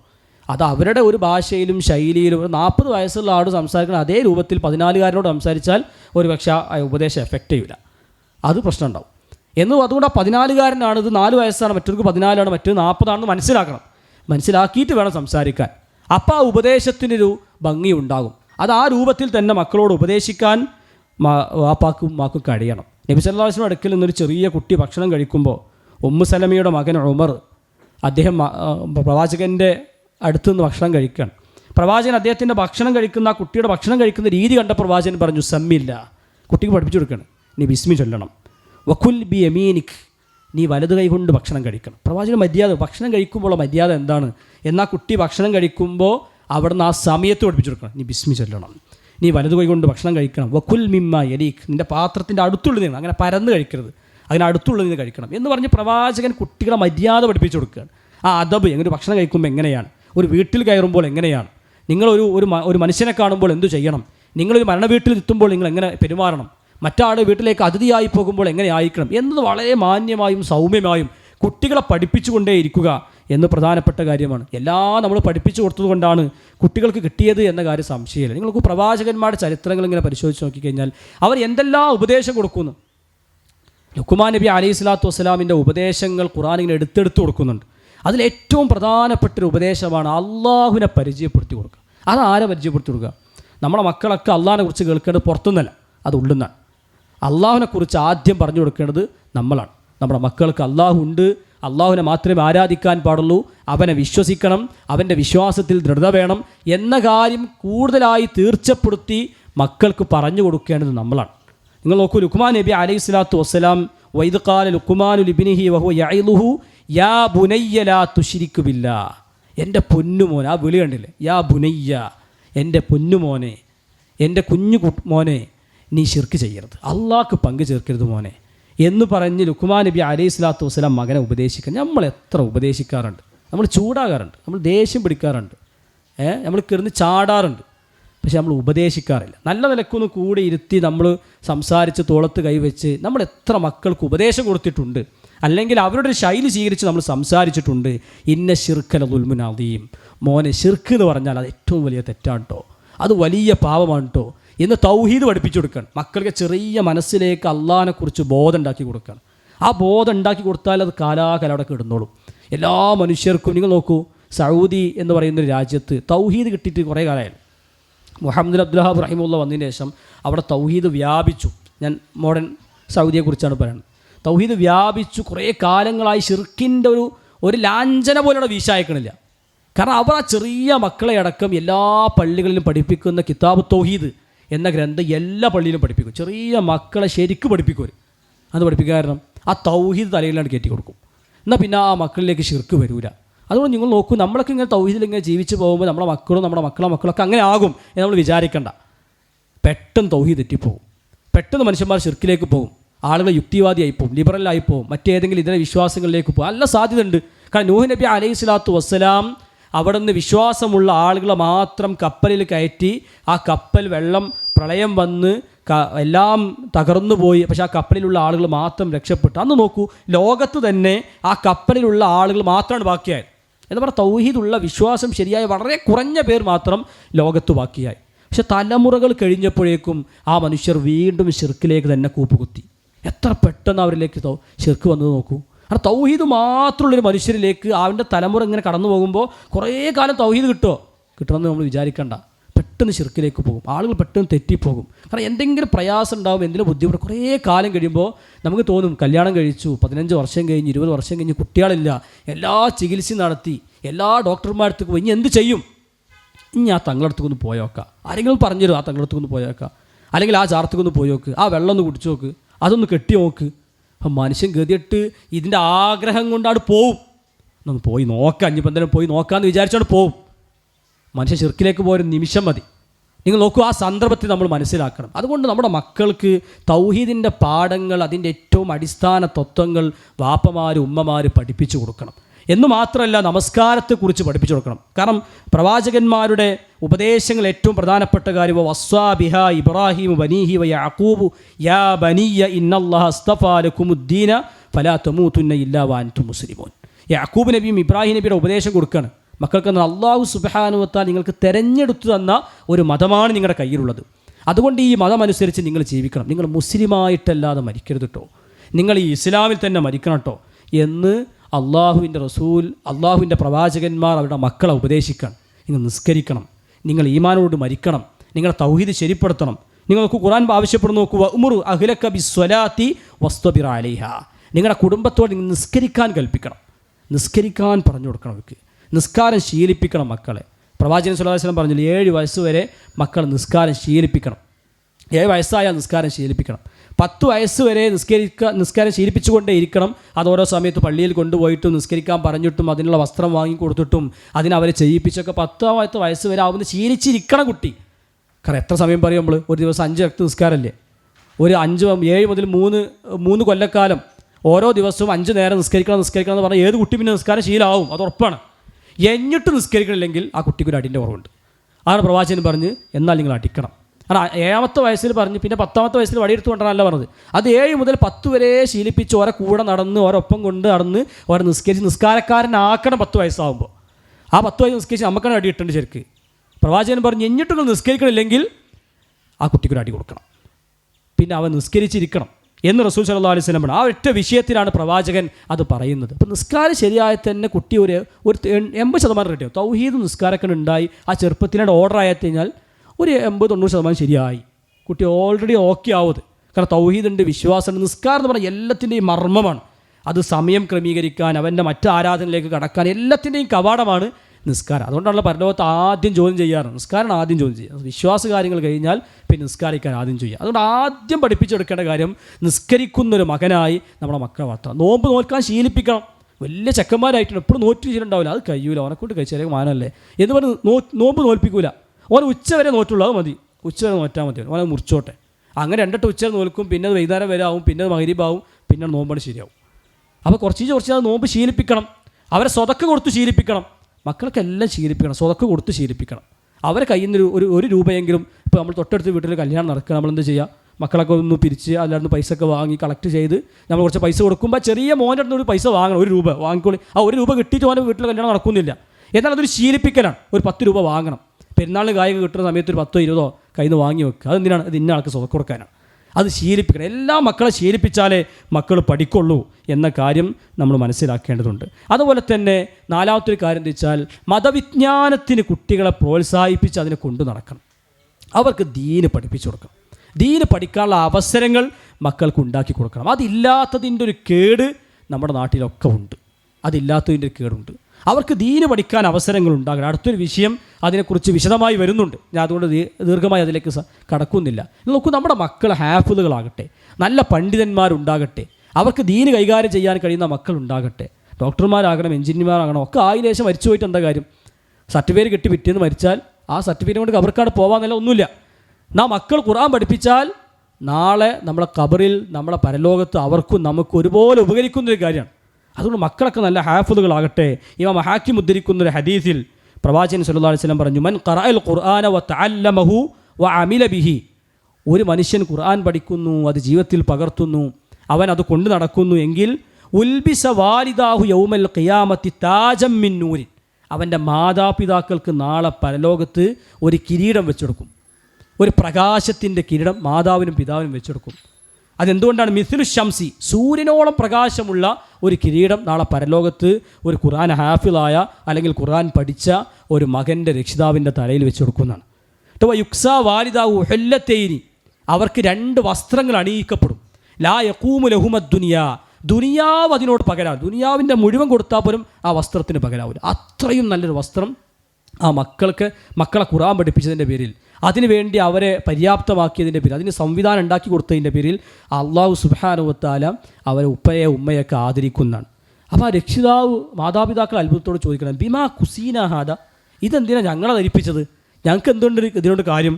ആ പറഞ്ഞു കൊടുക്കുകയാണ്, ഫയുഖാലു ബി അഖദി വലദിക്കുമൽ ഖുർആൻ, നിങ്ങളെ മക്കൾ ഖുർആൻ പഠിച്ചു, അതുകൊണ്ടാണ് നിങ്ങളെ ഈ ആദരണിക്കുന്നത്, നിങ്ങൾക്ക് ഈ ആദരവ് കിട്ടുന്നത്. അതുകൊണ്ട് നിങ്ങൾ നോക്കൂ, നമ്മുടെ മക്കൾ നല്ല ഖുർആൻ പഠിക്കട്ടെ, അവർ ഹദീസ് പഠിക്കുന്ന മക്കളാകട്ടെ.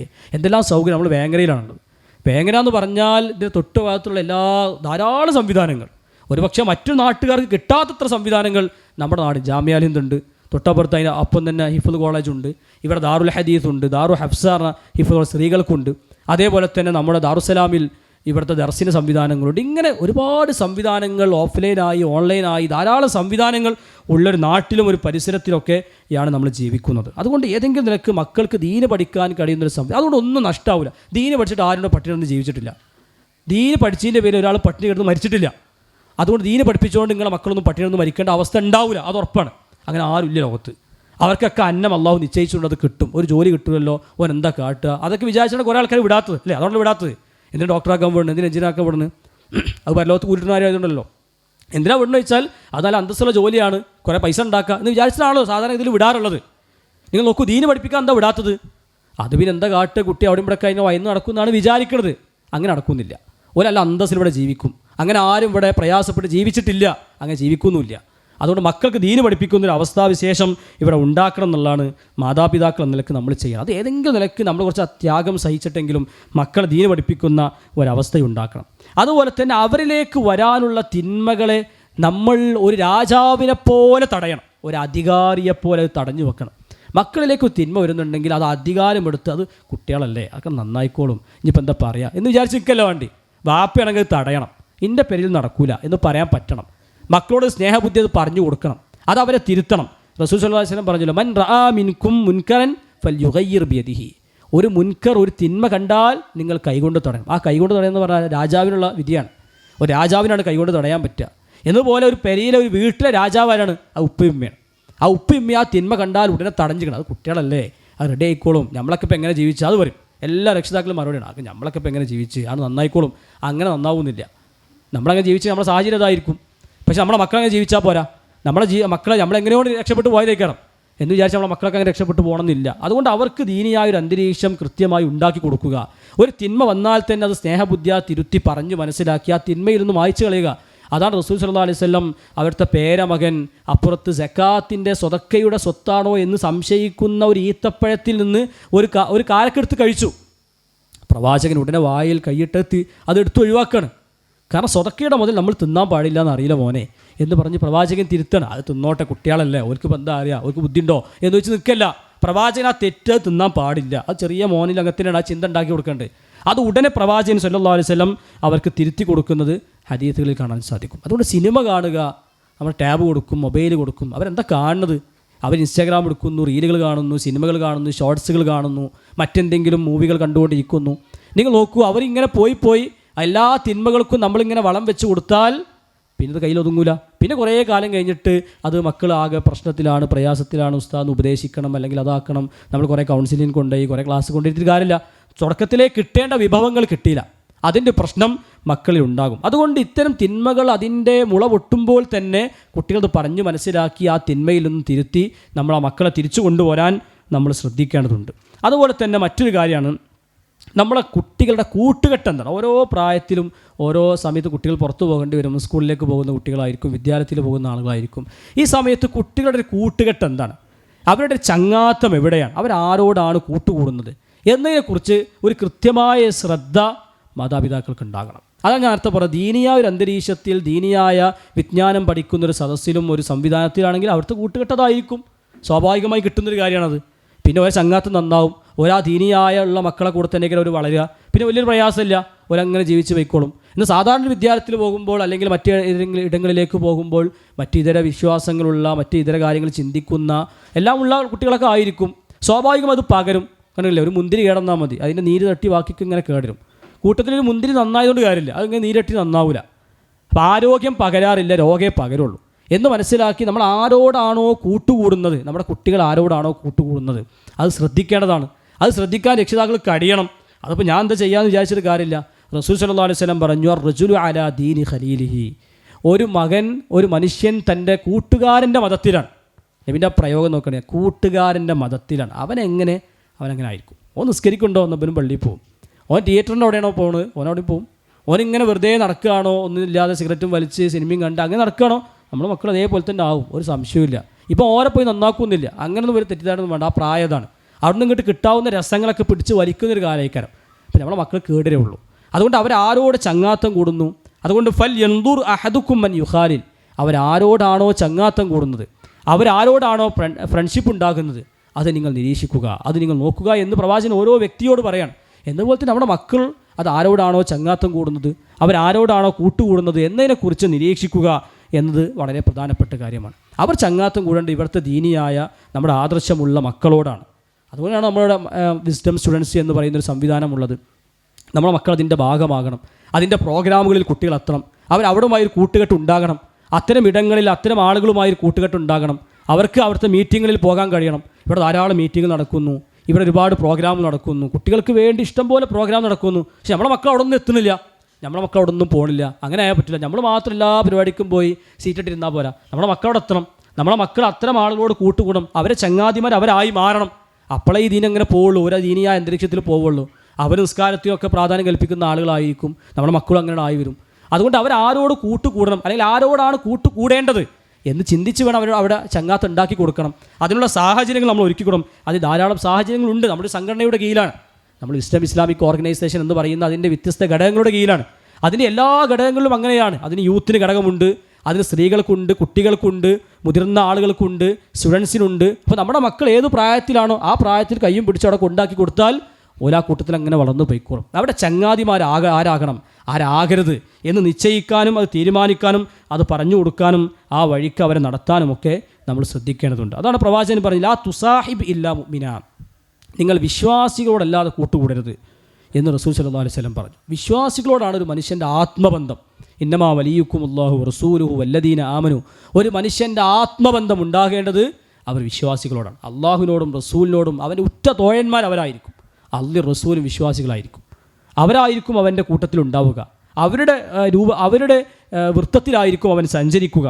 അതുകൊണ്ട് നമ്മുടെ മക്കൾ ആരോടാണ് കൂട്ടുകൂടുന്നത്, അവരാരോടാണ് സംസാരിക്കുന്നത്, അവരുടെ ആത്മബന്ധം ആരോടാണ്, അവരാരോടൊക്കെയാണ് യാത്ര പോകുന്നത് എന്നതിനെക്കുറിച്ചൊക്കെ ചിന്തിക്കാനും അതിൻ്റെ ആ വഴിയിലേക്ക് നടത്താനും നമ്മൾ ചിന്തിക്കേണ്ടതുണ്ട്, നമ്മൾ ശ്രദ്ധിക്കേണ്ടതുണ്ട്.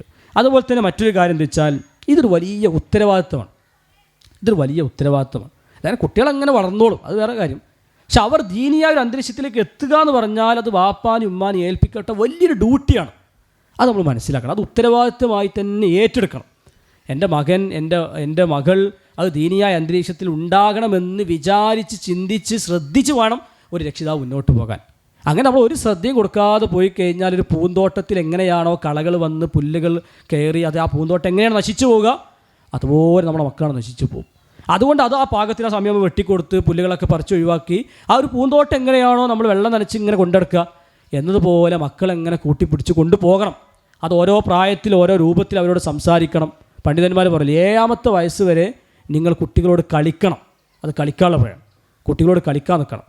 ഇന്ന് 7 മുതൽ 14 വരെ കുട്ടികൾക്ക് മര്യാദ പഠിപ്പിച്ചു കൊടുക്കേണ്ട പ്രായം. 14 മുതൽ 21 വരെ കുട്ടികളുടെ കൂട്ടുകാരനാകണം നിങ്ങൾ. ഒന്നാമത്തെ കൂട്ടുകാരൻ വാപ്പി ഉമ്മയാകണം. എന്നാൽ 21 കഴിഞ്ഞാൽ അവർക്കൊരു ഈ ഇത്രയും കാര്യങ്ങൾ ചെയ്തു കഴിഞ്ഞാൽ സ്വാഭാവികമായും ഓരൊരു കൃത്യതയിലെത്തിയിട്ടുണ്ടാകും. പിന്നെ ആ സമയാസമയങ്ങൾ ഉപദേശം കൊടുത്താൽ മാത്രം മതിയാവും, കുട്ടികളങ്ങനെ പോയിക്കോളും. പക്ഷേ നമ്മൾ ആ 2ാമത്തെ 3ാമത്തെ വയസ്സിൽ കളർത്തിയേക്കണം. പിന്നെ നമ്മൾ കൊഞ്ചിക്കാനും പോയിട്ടുണ്ടാവില്ല, കളിക്കാനും പോയിട്ടുണ്ടാവില്ല, പിന്നെ നമുക്ക് ഓലോട്ട് അറിവുണ്ടാവില്ല. ഓരോ സ്കൂളിൽ പോയി തുടങ്ങിയാൽ പിന്നെ നമ്മൾ ഓരോറ്റ ഒരു ബന്ധം ഉണ്ടാവില്ല. പിന്നെ ഓരങ്ങനെ സ്കൂൾ കഴിഞ്ഞ് വരുന്നത്, നമ്മളങ്ങനെ ജോലിയും കഴിഞ്ഞ് വീട്ടിൽ കയറി വരുന്നത് രണ്ട് ധ്രുവങ്ങളിലേക്ക് ഇങ്ങനെ സഞ്ചരിച്ചു പോകുന്ന ആളുകളായി കുടുംബം മാറും. ഈ അവസ്ഥ ഇല്ലാതിരിക്കാൻ കുട്ടികൾ എന്ന് പറയുന്ന വലിയ ഉത്തരവാദിത്തമാണ്. അത് അള്ളാഹു ചോദ്യം ചെയ്യും എന്ന് നമ്മൾ മനസ്സിൽ നനച്ച് തന്നെയാകണം മക്കളെ കൊണ്ടു നടക്കേണ്ടത്. റസൂൽ സല്ലല്ലാഹു അലൈഹി വസല്ലം പറഞ്ഞു, കുല്ലുക്കും റായിൻ വ കുല്ലുക്കും മസ്ഊലുൻ അൻ റയ്യത്തിഹി. നിങ്ങളൊക്കെ ഉത്തരവാദിത്തം ഏൽപ്പിക്കപ്പെട്ട ആളുകളാണ്, അതിനെക്കുറിച്ചൊക്കെ ചോദ്യം ചെയ്യും. നിങ്ങളുടെ മക്കളുടെ ഉത്തരവാദിത്തം നിങ്ങൾക്കാണ്, അതുകൊണ്ട് നിങ്ങളോട് ചോദ്യം ചെയ്യും എന്ന് റസൂലുള്ളാഹി സ്വല്ലല്ലാഹു അലൈഹി വസല്ലം. പരലോകത്ത് ചോദ്യം ചെയ്യുന്ന ഒന്നാമത്തെ കാര്യങ്ങൾ, ഏറ്റവും പ്രധാനപ്പെട്ട കാര്യങ്ങളൊന്നാണ് നമ്മുടെ മക്കൾ എന്താണ്, നമ്മുടെ വീട് എങ്ങനെയായിരുന്നു, നമ്മുടെ ഭാര്യ എങ്ങനെയായിരുന്നു, നമ്മുടെ അവസ്ഥ എങ്ങനെയാണ് എന്നതിനെക്കുറിച്ച് അള്ളാഹു സുബ്ഹാനഹു വ തആല ചോദിക്കും എന്ന കാര്യത്തിൽ യാതൊരു സംശയവുമില്ല. റസൂൽ സല്ലല്ലാഹു അലൈഹി വസല്ലം പറഞ്ഞു, ഇന്നല്ലാഹ സായിലുൻ കുല്ല റായിൻ അമ്മസ്തറാഉ. എല്ലാ കാര്യങ്ങളും നിങ്ങളെ ഏൽപ്പിക്കപ്പെട്ട എല്ലാ കാര്യങ്ങളെക്കുറിച്ചും അള്ളാഹു സുബ്ഹാനഹു വ തആല നാളെ പരലോകത്ത് ചോദ്യം ചെയ്യുന്നതാണ്. അപ്പോൾ നമ്മുടെ മകനെക്കുറിച്ച് നമ്മുടെ മകളെക്കുറിച്ചൊക്കെ ചോദ്യം ചെയ്യുന്ന ആ അവസരത്തിൽ ഞാൻ എന്താ ചെയ്തത്, ഞാൻ അവർ നന്നാകണമെന്ന് വിചാരിച്ച് അവരുടെ സാഹചര്യം നമ്മൾ എങ്ങനെയാണ് അവരെ നടത്തിയത്, അവർക്ക് എന്തെല്ലാം ചെയ്തു കൊടുത്തു, അവർക്ക് എന്തെല്ലാം സാഹചര്യങ്ങൾ ഉണ്ടാക്കി കൊടുത്തു, അവരെങ്ങനെയാണ് മുന്നോട്ട് കൊണ്ടുപോയത് എന്നതിനെക്കുറിച്ച് അള്ളാഹു സുബ്ഹാനഹു വ തആല ചോദിക്കും എന്ന് പറഞ്ഞാൽ അത് ഗൗരവമാണല്ലോ. നമ്മുടെ സമ്പത്തിനെക്കുറിച്ച് ചോദിക്കുന്നത് പോലെ, നമുക്ക് കിട്ടിയ മറ്റു അനുഗ്രഹങ്ങളെക്കുറിച്ച് ചോദിക്കുന്നത് പോലെ, നമ്മുടെ നമസ്കാരത്തെക്കുറിച്ചും നമ്മുടെ മറ്റ് ആരാധനകളെക്കുറിച്ചും ചോദിക്കുന്നത് പോലെ നമ്മളോട് അള്ളാഹു സുബ്ഹാനഹു വ തആല ചോദിക്കുന്ന ഏറ്റവും പ്രധാനപ്പെട്ട കാര്യമാണ് നമ്മുടെ മക്കളെക്കുറിച്ച്. നമ്മുടെ മക്കൾ എന്താണ്, നമ്മുടെ മകൻ എന്താണ്, അത് ഓനവൻ്റെ പാടായി നടന്നാൽ പോരാ. നമ്മുടെ ആ മക്കളെ കാര്യത്തെക്കുറിച്ച് അള്ളാഹു ചോദ്യം ചെയ്യുമ്പോൾ എനിക്കെന്തു മറുപടി പറയാൻ കഴിയും എന്നതിനെക്കുറിച്ച് നമ്മളൊക്കെ ചിന്തിക്കേണ്ടതുണ്ട്. അതേപോലെ തന്നെ പൂർവികരെങ്ങനെയാണ്, നമ്മുടെ മുൻഗാമികൾ എങ്ങനെയാണോ മക്കളെ വളർത്തിയത് അതുപോലെ ശ്രദ്ധിച്ച് മക്കളെ വളർത്താൻ ശ്രദ്ധിക്കുക എന്നുള്ളതാണ്. നിങ്ങൾക്ക് മുൻകാലത്തുണ്ടായ പണ്ഡിതന്മാരുടെ ചരിത്രങ്ങൾ വായിക്കുക, അത് വളരെ പ്രധാനപ്പെട്ട കാര്യമാണല്ലോ. കാരണം ഖുർആൻ, അള്ളാഹു സുബ്ഹാനഹു വ തആല ഖുർആനിൽ ഒരുപാട് പ്രവാചകന്മാരുടെ ചരിത്രങ്ങൾ പറഞ്ഞു കൊടുക്കുന്നുണ്ട്. എന്നിട്ട് അള്ളാഹു സുബ്ഹാനഹു വ തആല നബിയോട് പറയാണ്, വകുല്ലൻ നഖുസ്സു അലൈക മിൻ അംബാഇ റുസുലി മാ നുസബ്ബിതു ബിഹി ഫുആദക്. നിൻ്റെ ഹൃദയം ഉറച്ചു നിൽക്കാൻ വേണ്ടിയിട്ടാണ്, അത് സ്ഥൈര്യപ്പെട്ട് നിൽക്കാൻ വേണ്ടിയിട്ടാണ് അള്ളാഹു നിങ്ങൾക്ക് മുൻകാലത്തുള്ള പ്രവാചകന്മാരുടെ കഥകൾ പറഞ്ഞു തരുന്നത്. അത് നിങ്ങൾക്ക് അതിൽ ഒരുപാട് ഗുണപാഠമുണ്ട് എന്ന് റസൂൽ സല്ലല്ലാഹു അലൈഹി വസല്ലമയോട് ഖുർആൻ പറയാണ്. അതുകൊണ്ട് ആ മുൻഗാമികളുടെ ചരിത്രങ്ങൾ പഠിക്കുക. അവരെങ്ങനെയാണ് ഒരു വാപ്പയും ഉമ്മയും. നിങ്ങൾ നോക്കൂ, ലോകത്ത് കഴിഞ്ഞു പോയ എല്ലാ പണ്ഡിതന്മാരടുത്തൊക്കെ ഇമാം ഷാഫിഈ റഹിമഹുല്ല, ഇമാം മാലിക് റഹിമഹുല്ല ഇടക്കമുള്ള എല്ലാ പണ്ഡിതന്മാരെ വായിച്ചാലും അവരങ്ങനെ ആയതിൻ്റെ പിന്നെ യാദൃശ്ചികമായ ആകാശത്ത് ഇങ്ങനെ പൊട്ടി വീണതല്ല. ഒരു ഇമാം ഷാഫി വീണതല്ല, ഒരു ഇമാം മാലിക് ഇങ്ങനെ ഉണ്ടായി വന്നതല്ല. അതിൻ്റെ പിന്നിൽ ഉപ്പയും ഉമ്മയൊക്കെ അവരെ കൊണ്ടുപോയി പഠിപ്പിച്ചതിൻ്റെ ഫലമാണ് ആ കാണുന്നത്. നിങ്ങൾ നോക്കൂ, ഉപ്പയും ഉമ്മയും പഠിപ്പിച്ച എത്രയോ മക്കൾ അല്ല, യത്തീമുകളായ എത്രയോ മക്കൾ പണ്ഡിത ലോകത്തുണ്ട്. യത്തീമുകളായ പണ്ഡിതന്മാരെ വായിച്ചു കഴിഞ്ഞാൽ വാപ്പയില്ല എന്നർത്ഥം. ഉമ്മമാർ പഠിപ്പിച്ച എത്രയോ മക്കളുണ്ട്. ലോകചരിത്രത്തിൽ ഇഷ്ടം പോലെ കാണാൻ പറ്റും. ഇമാം ഷാഫിഈ റഹിമഹുല്ല അദ്ദേഹം ഒരു യത്തീമായ കുട്ടിയായിരുന്നു. ചെറുപ്പത്തിലെ പിതാവ് മരണപ്പെട്ടു പോയ കുട്ടിയാണ്. ലോകത്ത് അറിയപ്പെടുന്ന പണ്ഡിതന്മാരിൽ ഒരാൾ ഇമാം ഷാഫിഈ റഹിമഹുല്ല. ആരെ പഠിപ്പിച്ചത്?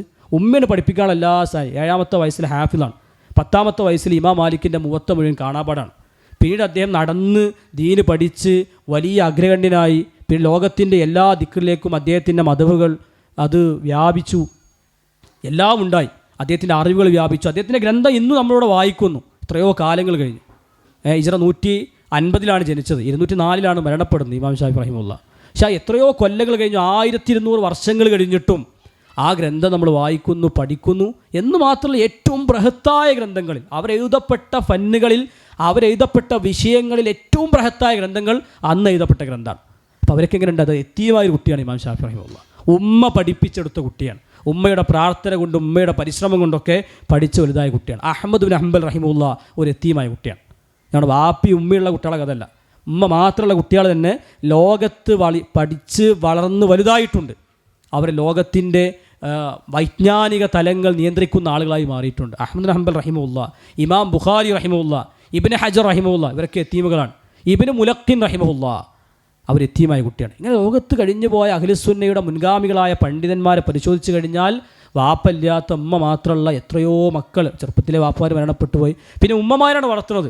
ഉമ്മമാരുടെ പ്രാർത്ഥന കൊണ്ട് വളർന്നു വന്ന ഉമ്മമാർ മതം പഠിക്കാൻ പറഞ്ഞയച്ച അതാ ബിൻ അബീ റബാഹ് റഹിമഹുല്ല ഒരിക്കൽ കുട്ടികളോട് കൂടെ കളിക്കുന്ന സമയത്ത് അദ്ദേഹത്തിൻ്റെ മുഖമാകെ വിരൂപമായ മുഖമാണ്, വിരൂപിയാണ്, കാണാൻ ഒട്ടും ഭംഗിയില്ലാത്ത ഒരാളാണ്.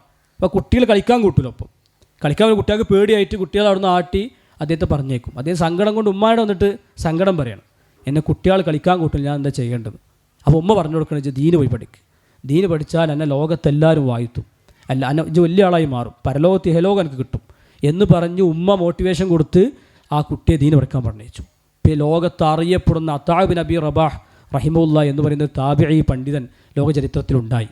കാരണം ഉമ്മ പഠിപ്പിച്ചു കൊടുക്കുകയാണ്, പറഞ്ഞു കൊടുക്കുകയാണ്. എന്നിട്ട് ആ കുട്ടിയെ പറഞ്ഞയച്ചു, ദീന് പഠിക്കാനുള്ള സംവിധാനം ഉണ്ടാക്കി കൊടുത്തു. അവർ പോയി ദീന് പഠിച്ചു, അത് വലിയ ആളുകളായി മാറി.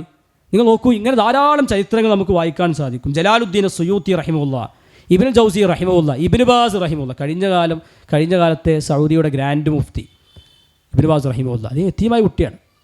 നമ്മളെ മക്കൾക്ക് ഉപ്പിയുണ്ട്, ഉമ്മയുണ്ട്, കാക്കിയുണ്ട്, താത്തിയുണ്ട്, എല്ലാവരും ഉണ്ട്. എന്നാലും നമ്മളെ മക്കൾ അത്തരം ശ്രദ്ധയിലൂടെ കടന്നു പോകുന്നില്ല. അതെന്തുകൊണ്ടാണ്?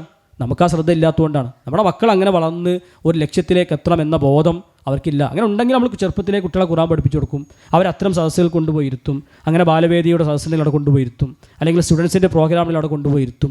അവർ ആ ഒരു ചിട്ടയിൽ അങ്ങനെ വളർത്തി കൊണ്ടുപോകും. ആ ഒരു ശ്രദ്ധ നമുക്ക് എത്രയുണ്ടോ അതിൻ്റെ താഴെ മക്കൾക്ക് ഉണ്ടാവുകയുള്ളൂ എന്ന് നമ്മൾ മനസ്സിലാക്കണം. അതേപോലെ തന്നെ കുട്ടികളോട് ഞാൻ നേരത്തെ പറഞ്ഞതുപോലെ നല്ല യുക്തിപൂർവ്വം പെരുമാറാൻ ശ്രദ്ധിക്കുക. ഓരോ പ്രായത്തിനനുസരിച്ച് പെരുമാറുക. ഞാൻ നേരത്തെ പറഞ്ഞതുപോലെ തന്നെ ഓരോ വയസ്സിനൊത്ത് കുട്ടികളോട് പെരുമാറാൻ ശ്രദ്ധിക്കുക. ചെറിയ കുട്ടികളാണ് അല്ലെങ്കിൽ കുറച്ച് പ്രായമുള്ള കുട്ടികളാണ്, തെറ്റിപ്പോൾ നല്ല സാധനം. ഒരു പ്രായം എങ്ങനെയാണ് 10ഉം 14ഉം, പ്രത്യേകിച്ച് 8ാം ക്ലാസ് മുതൽ 7ാം ക്ലാസ് മുതൽ ഒരു +2 വരെയുള്ളൊരു പ്രായം, അതാണ് കൈ കിട്ടാത്ത പ്രായം. അവിടെയാണ് എല്ലാം മുളക്കുക, അതിലായിരിക്കും എല്ലാ പുതിയ തന്ത്രങ്ങളും എഴിയുക. എന്താണ് ആ ഒരു സമയം എന്ന് പറഞ്ഞാൽ വളരെ സൂക്ഷിച്ച് കൈകാര്യം ചെയ്യേണ്ട സമയം. ആ സമയത്ത് ഒരു കൂട്ടുകാരനായി നിൽക്കുക, വളരെ സൗമ്യമായി കാര്യങ്ങൾ പറഞ്ഞു കൊടുക്കുക. ആ സമയം കഴിയുന്നവരെ വളരെ ശ്രദ്ധിച്ച് കൊണ്ടുപോകണം. ആ സമയത്ത് നമ്മൾ ആ കുട്ടികളുടെ കൂടെ തന്നെ ഉണ്ടാകണം. പ്രവാചകൻ സല്ലല്ലാഹു അലൈഹി വസല്ലം ഓരോ പ്രായത്തിനൊത്താണ് കുട്ടികളോട് സംസാരിക്കുന്നത്. യാ അബാ ഉമൈർ മാ ഫഅലൻ നുഗൈർ എന്നിങ്ങനെ കുട്ടിയെ കണ്ട പ്രവാചകൻ ചോദിക്കും. അബൂ ഉമൈറിനെ കണ്ട പ്രവാചകൻ ചോദിക്കും, യാ അബാ ഉമൈർ മാ ഫഅലൻ നുഗൈർ. നബിൻ്റെ കുട്ടി പോലുമല്ല, നബിൻ്റെ കുട്ടിയല്ല, നബിൻ്റെ പേരക്കുട്ടിയല്ല, നബിൻ്റെ ആരുമല്ല, ഒരു സഹാബിൻ്റെ കുട്ടിയാണ്. പക്ഷെ ആ കുട്ടീൻ്റെ അടുക്കൽ ചെറിയൊരു കുരുവിയുണ്ട്. അപ്പോൾ ആ കുരുവിയെ കൊണ്ട് ഇങ്ങനെ കുട്ടി കളിക്കുന്നത് കാണും. പ്രവാചകൻ ആ കുട്ടിയെ കാണുമ്പോൾ ചോദിക്കും, എൻ്റെ കുരുവിയുടെ വർത്താനം എന്താണ്, അതിൻ്റെ അവസ്ഥ ഇപ്പം എന്താണ്? ആ കുട്ടിയോട് കുട്ടീൻ്റെ വലിയൊരു വിശേഷമാണത്. എന്നതുപോലെ കുട്ടികളോടൊത്ത് ആന കളിക്കുന്ന പ്രവാചകനെ ചരിത്രത്തിൽ കാണാം. മിമ്പറിൽ പ്രസംഗിക്കുമ്പോൾ ഹസൻ ഹുസൈനും കടന്നു വരുമ്പോൾ പ്രവാചകൻ മിമ്പറിൽ നിന്ന് ഇറങ്ങി ആ കുട്ടികളെ വാരിയെടുത്ത് ചുംബിച്ച് പ്രവാചകൻ കൊണ്ടുപോകുന്നത്. പ്രവാചകൻ കുട്ടിയെ ചുംബിക്കുന്നത് കാണുമ്പോൾ സ്വഹാബി ചോദിക്കണം, നബി എനിക്ക് 10 മക്കളുണ്ട്, ഞാൻ ഒരാളിനെ ചുംബിച്ചിട്ടില്ല. പ്രവാചകൻ സല്ലല്ലാഹു അലൈഹി വസല്ലം മറുപടി കൊടുത്തു, ലാ യർഹം ലാ യുർഹം. കാരുണ്യം കാണിക്കാത്ത ഒരാളോട് കാരുണ്യം കിട്ടൂല, അള്ളാഹിന് കാരുണ്യം കിട്ടൂല. അതുകൊണ്ട് കുട്ടികളോട് കാരുണ്യം കാണിക്കണം, ആ കുട്ടികളോടൊത്ത് കളിക്കണം, അവരെ കൊണ്ട് നടക്കണം, അവരുടെ പ്രായത്തിനൊത്ത് പെരുമാറണം, അവരോട് ഉപദേശം കൊടുക്കണം, അവരോട് സംസാരിക്കണം, യുക്തിപൂർവ്വം പെരുമാറണം. നമുക്കൊരു കാര്യം അവർ നന്നാവുക എന്നാണ് ലക്ഷ്യം, അത് നമ്മൾ മനസ്സിലാക്കണം. അവർ നന്നാവുക, അല്ലാതെ നമ്മൾ ചീത്ത പറയുക, നമ്മുടെ ഈഗോ ഹേർട്ട് ചെയ്യുക, അല്ലെങ്കിൽ നമ്മൾ എന്തിലൊക്കെ വലിയൊരു വാപ്പയാണെന്ന് അഭിനയിക്കുന്നതല്ല. ആ മക്കൾ രക്ഷപ്പെടുക, മക്കൾ ഞാൻ പറയുന്ന കാര്യം ബോധ്യപ്പെടുക, ഇതാണ് നമ്മുടെ ലക്ഷ്യം. ആ സംസാരത്തിൻ്റെ ലക്ഷ്യം അതാണ്. അപ്പോൾ അത് മനസ്സിലാക്കിയത് എങ്ങനെ പറഞ്ഞു കൊടുക്കേണ്ടത്, അത് നമ്മൾ ചിന്തിച്ചാൽ പറഞ്ഞു കൊടുക്കേണ്ടത്. നമ്മളാണ് ചാടി ദേഷ്യപ്പെട്ടവരോട്, അതുകൊണ്ടെന്തായി നമ്മൾ ആ പവർ കാണിച്ചു എന്നല്ലാതെ കുട്ടികൾക്കത് ബോധ്യപ്പെടുന്നില്ല. ഓനത് കേട്ട മതി കേൾക്കാത്ത മതി പോകുന്നത്, നമ്മുടെ ദേഷ്യം കുറച്ച് കൂടുന്നേ ഉള്ളൂ. അപ്പോൾ പറയുന്ന സമയത്ത് ഒരു നന്നാവുന്നത് കേട്ടിട്ട് കുട്ടി മാറണം. ഓനിപ്പോൾ നിസ്കരിക്കാൻ തുടങ്ങണം, അല്ലെങ്കിൽ ഓന എന്തെങ്കിലും പ്രശ്നം ഉണ്ടെങ്കിൽ ആ പ്രശ്നം മാറണം എന്ന് വിചാരിച്ചിട്ടാണ് പറയുന്നതെങ്കിൽ ആ ഭാഷയിൽ സൗമ്യതയിലുമാണ് കുട്ടികൾ ആ സമയത്ത് സംസാരിക്കേണ്ടത്. അല്ല ദേഷ്യപ്പെട്ടത് കൊണ്ടോ അടിച്ചത് കൊണ്ടോ ഒന്നും ആ സമയത്ത് കാര്യമുണ്ടാവുകയില്ല എന്ന് മനസ്സിലാക്കിയാണ് നമ്മൾ പെരുമാറേണ്ടത്. അതുപോലെ തന്നെ ഞാൻ അവസാനിപ്പിക്കുകയാണ്, മക്കൾക്ക് വേണ്ടി നല്ല ഉമ്മമാരെ തിരഞ്ഞെടുക്കണം. ചിലപ്പോൾ അതിന് സമയം കഴിഞ്ഞിട്ടുണ്ടാവും, പക്ഷേ ഇനി മക്കളെ കെട്ടിക്കുമ്പോഴും മകനക്കൊരു കല്യാണം നോക്കുമ്പോഴും മകൾക്കൊരു കല്യാണം നോക്കുമ്പോഴും ശ്രദ്ധിക്കണം. നബി സ്വല്ലല്ലാഹു അലൈഹി വസല്ലം പറഞ്ഞല്ലോ, 4 കാര്യങ്ങൾ നോക്കിയിട്ടാണ് ഒരു കല്യാണം നടക്കുക നാട്ടിൽ. പണം നോക്കി, അവരുടെ കുടുംബം നോക്കി, അവരുടെ ഭംഗി നോക്കി, അവരുടെ ദീന് നോക്കി. ഫൽഫർ ബിദാത്തിദ്ദീൻ, നിങ്ങൾ ദീന് കൊണ്ട് വിജയിക്കൂ എന്ന് റസൂൽ സ്വല്ലല്ലാഹു അലൈഹി വസല്ലം പറയും. എല്ലാം നോക്കുക, പക്ഷേ ദീന് നോക്കണം. ദീന് വളരെ പ്രധാനമാണ്. അതില്ല എങ്കിൽ നിങ്ങൾ എന്ത് കാണിച്ചിട്ടും കാര്യമില്ല, ആ മക്കൾ നന്നായി കിട്ടാൻ ഭയങ്കര പണിയാണ്. അത് നിങ്ങൾ സെലക്ട് ചെയ്ത് തെറ്റിപ്പോയി.